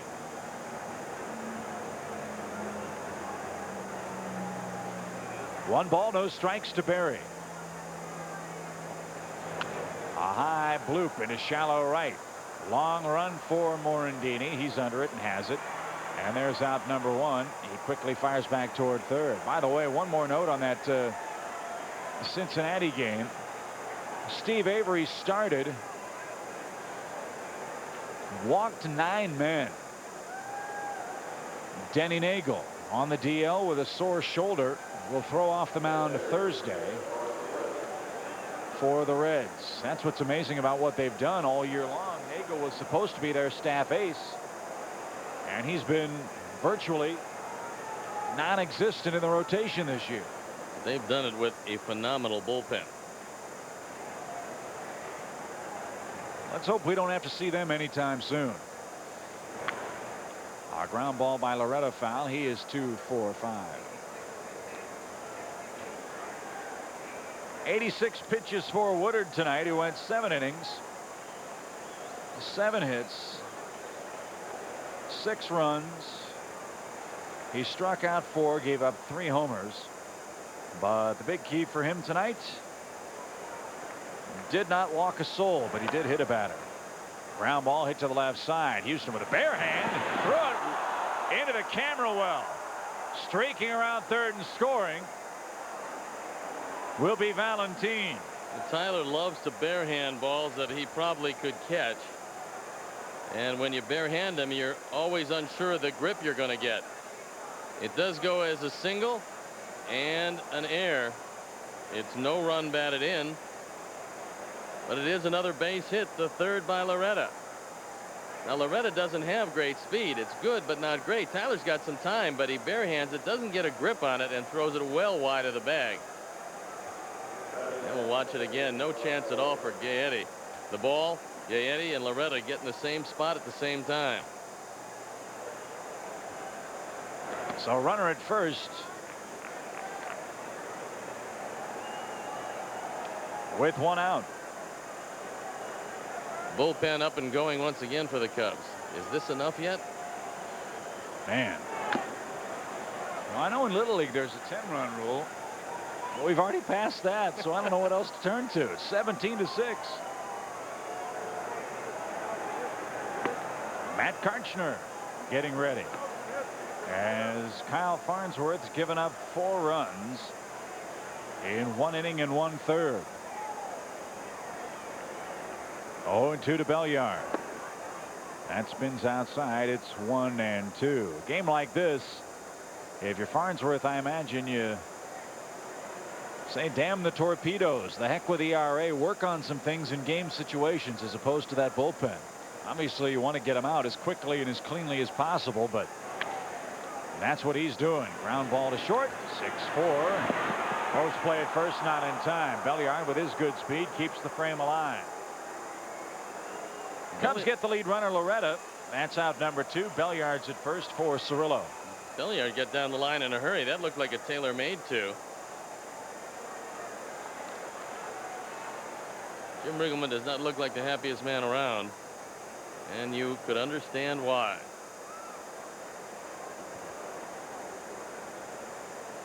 And there's not a whole lot he can say. Well, credit Belliard in a blowout game for hustling down the line for all he was worth. And he beat what should have been an inning-ending double play.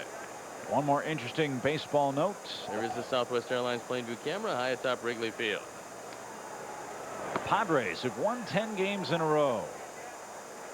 Have brought up Carlos Baerga back where he started.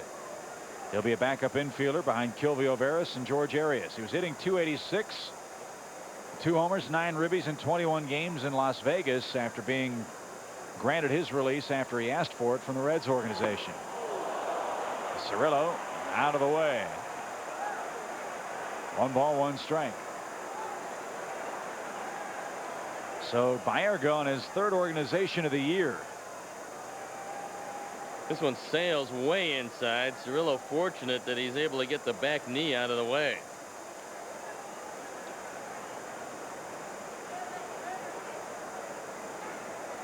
Yep.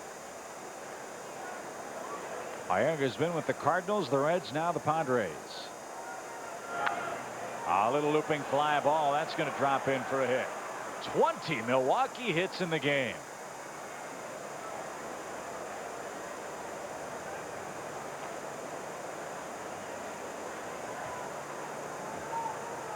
Look at this. 20 Milwaukee hits. Well, maybe they're using up their 3-game series quota all in one night. So maybe we'll see back-to-back no-hitters. Last year in this ballpark, in the last 3-game series we saw this team, they did pretty much the same thing. I wonder what their record for hits in a game is since joining the National League. Here's Rich Becker. He bats for the first time.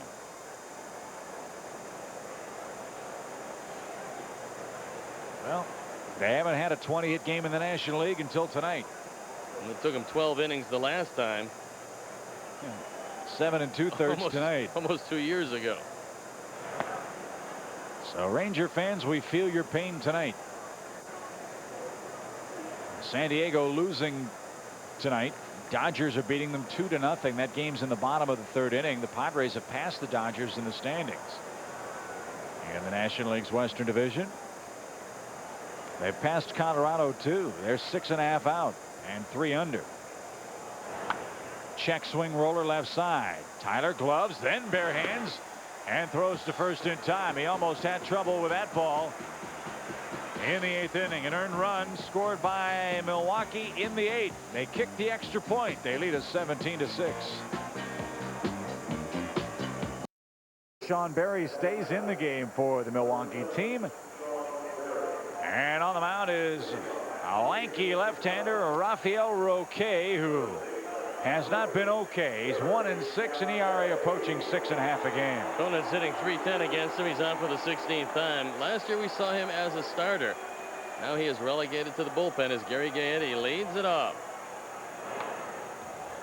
17 runs and 20 hits for Milwaukee. That is a season high. Most runs for the Cubs since they allowed 18 in a game in 1996. That one skips up there to Gaetti. 1 ball, 1 strike.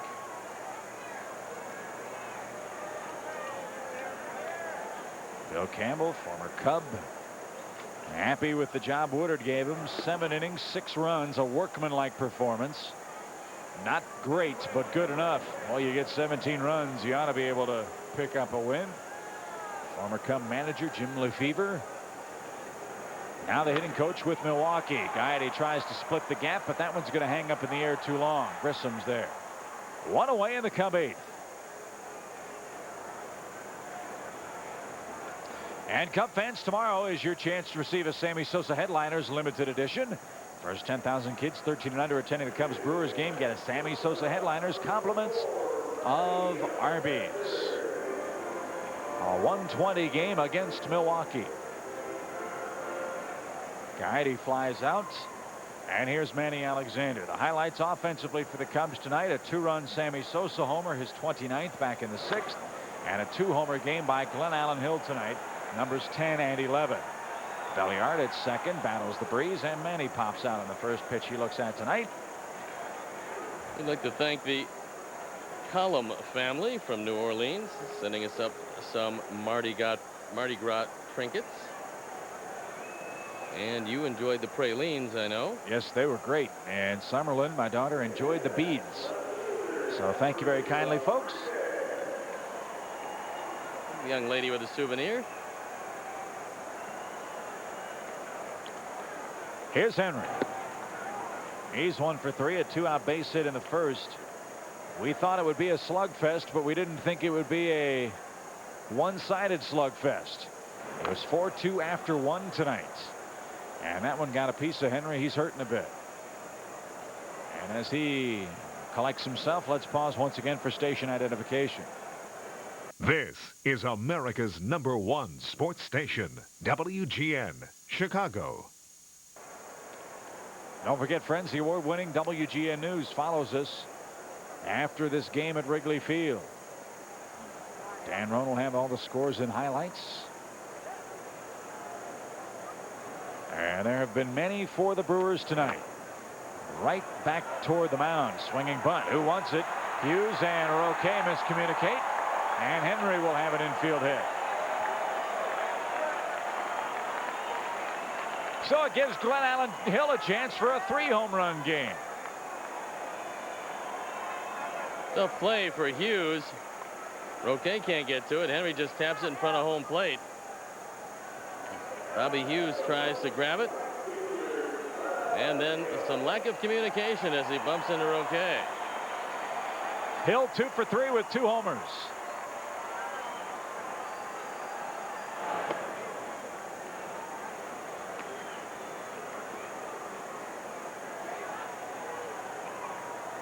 His career high in the big leagues. 24 homers back in '95 with the Giants. He needs 1 homer for 150 lifetime.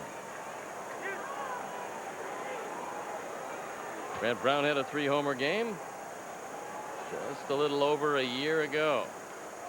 2-0. It's 3-0. White Sox in a rain delay at Kansas City. 6-4 Royals in the bottom of the 8th inning. Well, the White Sox have had more than their share of rain trouble this year. 3-0. Right through there. Well, the NBA draft tomorrow, right? Is it tomorrow? Yes. It is tomorrow. Who are the Bulls going to take, I wonder? Maybe a trade. Could be. Boy, if they could get Eddie Jones from the Charlotte Hornets as a new Bulls fan, I'd be in favor of that move. That guy can really play.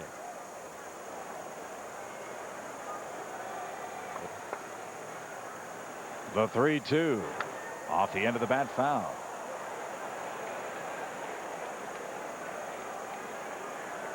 Did he go to Kent State? He was way too smart to go to Kent State.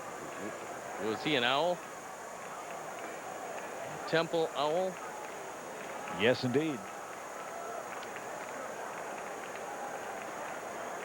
3-2 out of play. Henry Rodriguez getting a workout. So is Hill. 10 o'clock. Let's pause for station identification. This is America's #1. Well, we'll pause a couple of times. Why not?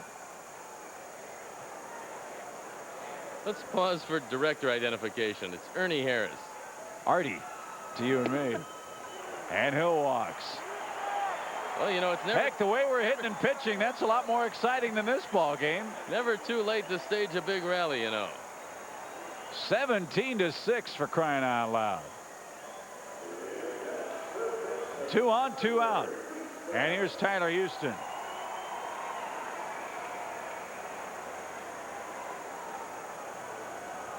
I'll tell you what, if we win this game,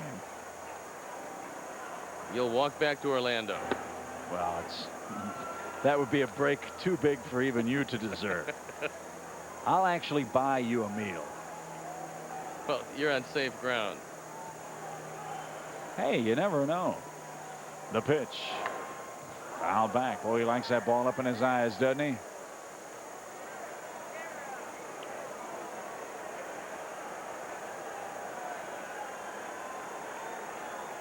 What do you think they're doing in the truck right now? It's a good question. 0-2 to Houston. 2 outs, 2 on. And that misses outside.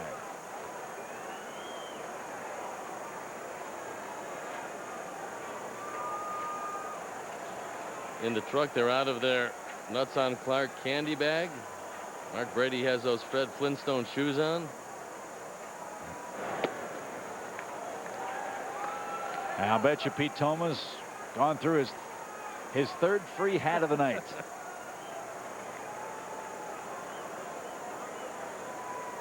Never too late to get a good seat at the ball game.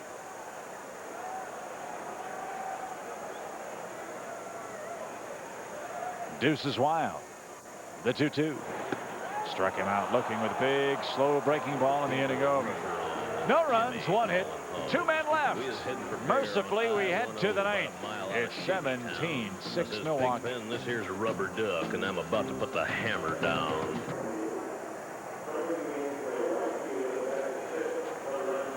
Here's Grissom. Let's see if we can get Marquise Grissom out one time tonight. Well, It's been impossible to do. he's only 4 for 4. He's driven home 6, 2 singles, 2 two-run homers.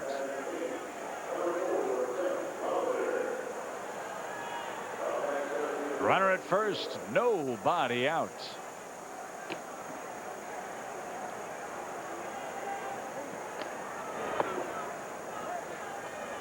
One ball, no strikes.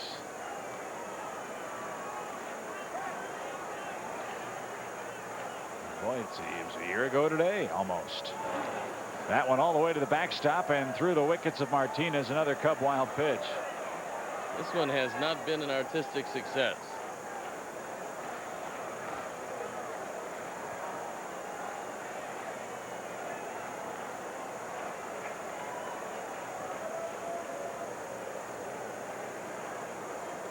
Jim Riggleman just keeps shaking his head. There's really not much you can do except hope it gets over and nobody gets hurt.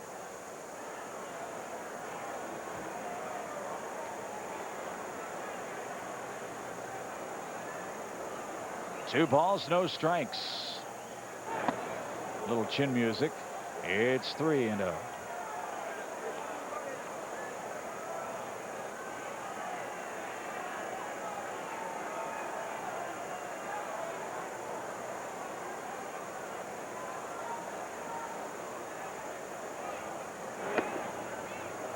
Nope, Grissom has a perfect night. He's aboard in the ninth. 2 on, nobody out. Another Cub walk. That's 6 in the game. It is hard to get 6 at bats in a 9-inning game and reach base, or at least have a perfect night. Let me ask you something, Steve. Sure. There are a lot of folks in this town who say that a criticism they have of Jim Riggleman is that he's not a fiery kind of manager like a Lou Piniella, that in a game like this he doesn't yell and scream and kick and make a scene with his players. I don't know that you have to be that kind of manager first and foremost, but what's it going to do anyway? Even if you do, these guys know they're playing bad baseball. What can your manager do? Well, we talked about it before, and Ochoa pops it up right side. That's playable for Gary Guy. The infield fly rule. He's out, 1 down. one of the greatest managers in the history of our game, Earl Weaver, was at his quietest when things were going at their worst. As far as Jim Riggleman is concerned, he will call players in individually. He'll have his team meetings on occasion, but he prefers to do a lot of the talking and a lot of the explaining and some of the, well, getting out players, if you will, face to face. And I think they appreciate that from him. I don't think you have to rant and rave in the dugout. Every different manager has a different style. And the ranting and raving in the dugout when things aren't going well, I'm not sure how much that helps. It probably makes a bad situation worse. Well, there have been some great quiet managers. Walt Alston for years hardly said anything. Earl Weaver was very fiery. And I think everybody has a style that they adopt depending on their own personality. You can't be something you're not. And if you are, the players see through it very quickly. Valentine looks outside. The count evens up at a ball and a strike. I mean, there a lot of people in this town really respect Jim Riggleman and the job he does. I think the men in that clubhouse respect and like the job Jim Riggleman does. Certainly the front office does. I think he's a terrific manager. There's not a whole lot you can do when you're in that hot seat. When your pitchers don't get people out, your hitters don't make big plays or make up big hits offensively in key situations. Blauser puts that away. 4 out, number 2. See no problem there. Jeff Blauser making a play easily. Easy conversion from the infield to left field. But you're right. If the team is not executing, your pitching staff is not pitching, there really isn't anything you can do except hope that it turns around sooner rather than later. And we want to send along get well greetings to Sylvia Salians, recovering from some heart problems, and wish a happy 27th birthday tonight to Mike Rowan. Enjoying the game tonight. Well, maybe not enjoying the game, but watching the game tonight here from beautiful Wrigley Field. Sean Berry 0 for 1, popped out his one and only time up. That was back in the 8th. He's going to pop out again, this time into right field. Jose Hernandez calls everybody off. Goodwin gives way. And Matt Karchner, the lone Cub pitcher, to put a goose egg up in his appearance tonight. We go to the bottom of the 9th inning. Cubs need 11 just to tie on 70's night at Wrigley Field. For Milwaukee, Brian Banks in to play left field. Rich Becker moves from right to center. Alex Ochoa stays in the game. He will play right field for Milwaukee as they try to win their 4th game against the Cubs this year. They've got a huge lead as we head to the bottom of the 9th inning. Jeff Blauser, Sandy Martinez, and then Mickey Morandini.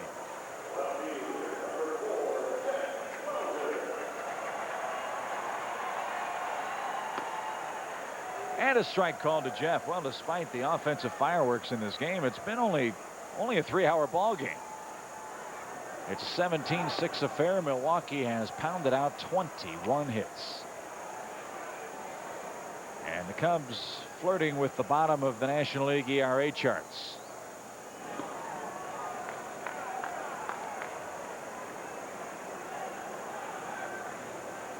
Many of the 20-year-olds feel like they are in the 70s after watching this one tonight. 2-2. Well, a few of the 40,415 have gone home, but some of the faithful stay. Still a lovely night for baseball, and we hope for fine weather tomorrow too, as we're resuming hostilities with our neighbors to the north. You think Milwaukee could do like Cincinnati and, as we said earlier, petition the league to play the rest of their games on the road? I think they would probably like to. If only they had roof tiles like the old Kingdome.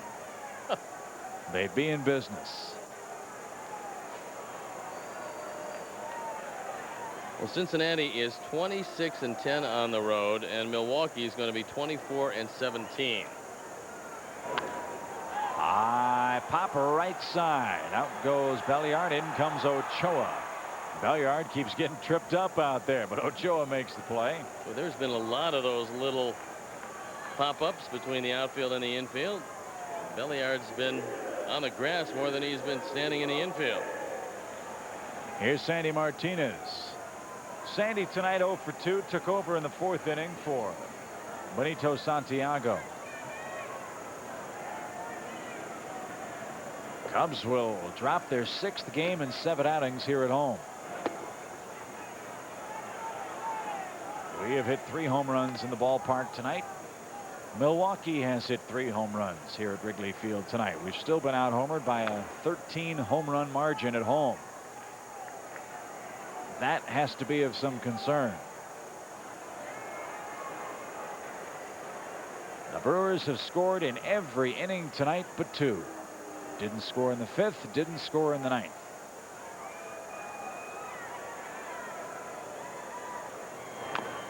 A high bouncing ball to first. Tripping is Berry, but he'll apply the tag. And there's out number 2. Woodard will go to 9-5. Kevin Tapani will go to 6-4. Sean Berry has some problems, but he rights the ship and makes the tag. So Morandini, the Cubs' final hope, a leadoff double in the game, scored the first Cub run. He's 1 for 4, and he looks at a strike. This is one of those games that very bitter and very frustrating to watch, but boys better sleep quick tonight, for it's a 1:20 game tomorrow.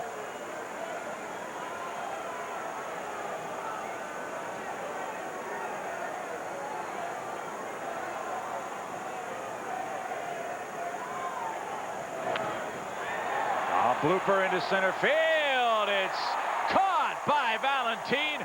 What a play. No, he dropped it. It popped out of his glove. What an effort by Valentin. It popped into and then out of his glove. I was shielded from the play as he ran into straightaway center. Thought he had it for a moment, and then it came trickling out. So the Cubs still alive here in the 9th. Second base hit for Mickey Morandini, keeping it alive for Jose Hernandez. So that brings Jose Hernandez up. He's 0 for 3. His highlight being hit by a pitch and then scoring.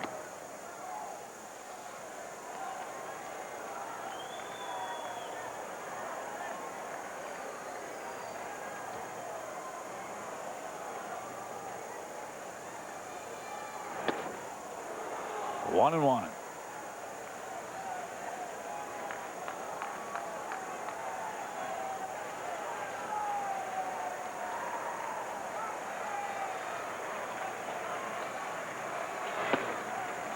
One and two. We're down to our last strike. Well, last September, these teams combined for 72 runs in a 3-game series. 23 have been scored tonight.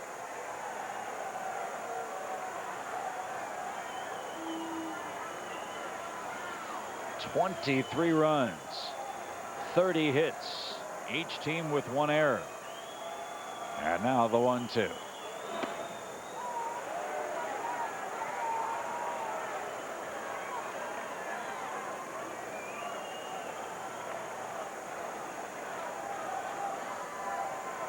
Tomorrow the Cubs will need a nice outing from John Lieber. The bullpen has been taxed tonight.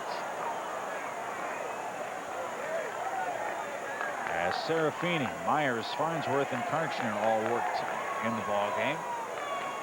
Heredia, Sanders, and Aguilera would be the freshest for the Cubs. We'll see Nomo on Thursday. That's our next telecast. The pitch. A little looping fly ball hit to right center field. Becker and Ochoa. It'll be Becker. He's got it. Milwaukee routs us in game 1 of the series. 17-6. Your final score. The Brewers pound out 21 hits. The Cubs with 9, each team with an error. Steve Woodard beats Kevin Tapani, and the beat goes on for the Cubs. We've dropped 6 of 7 here at home. Back with more in a moment.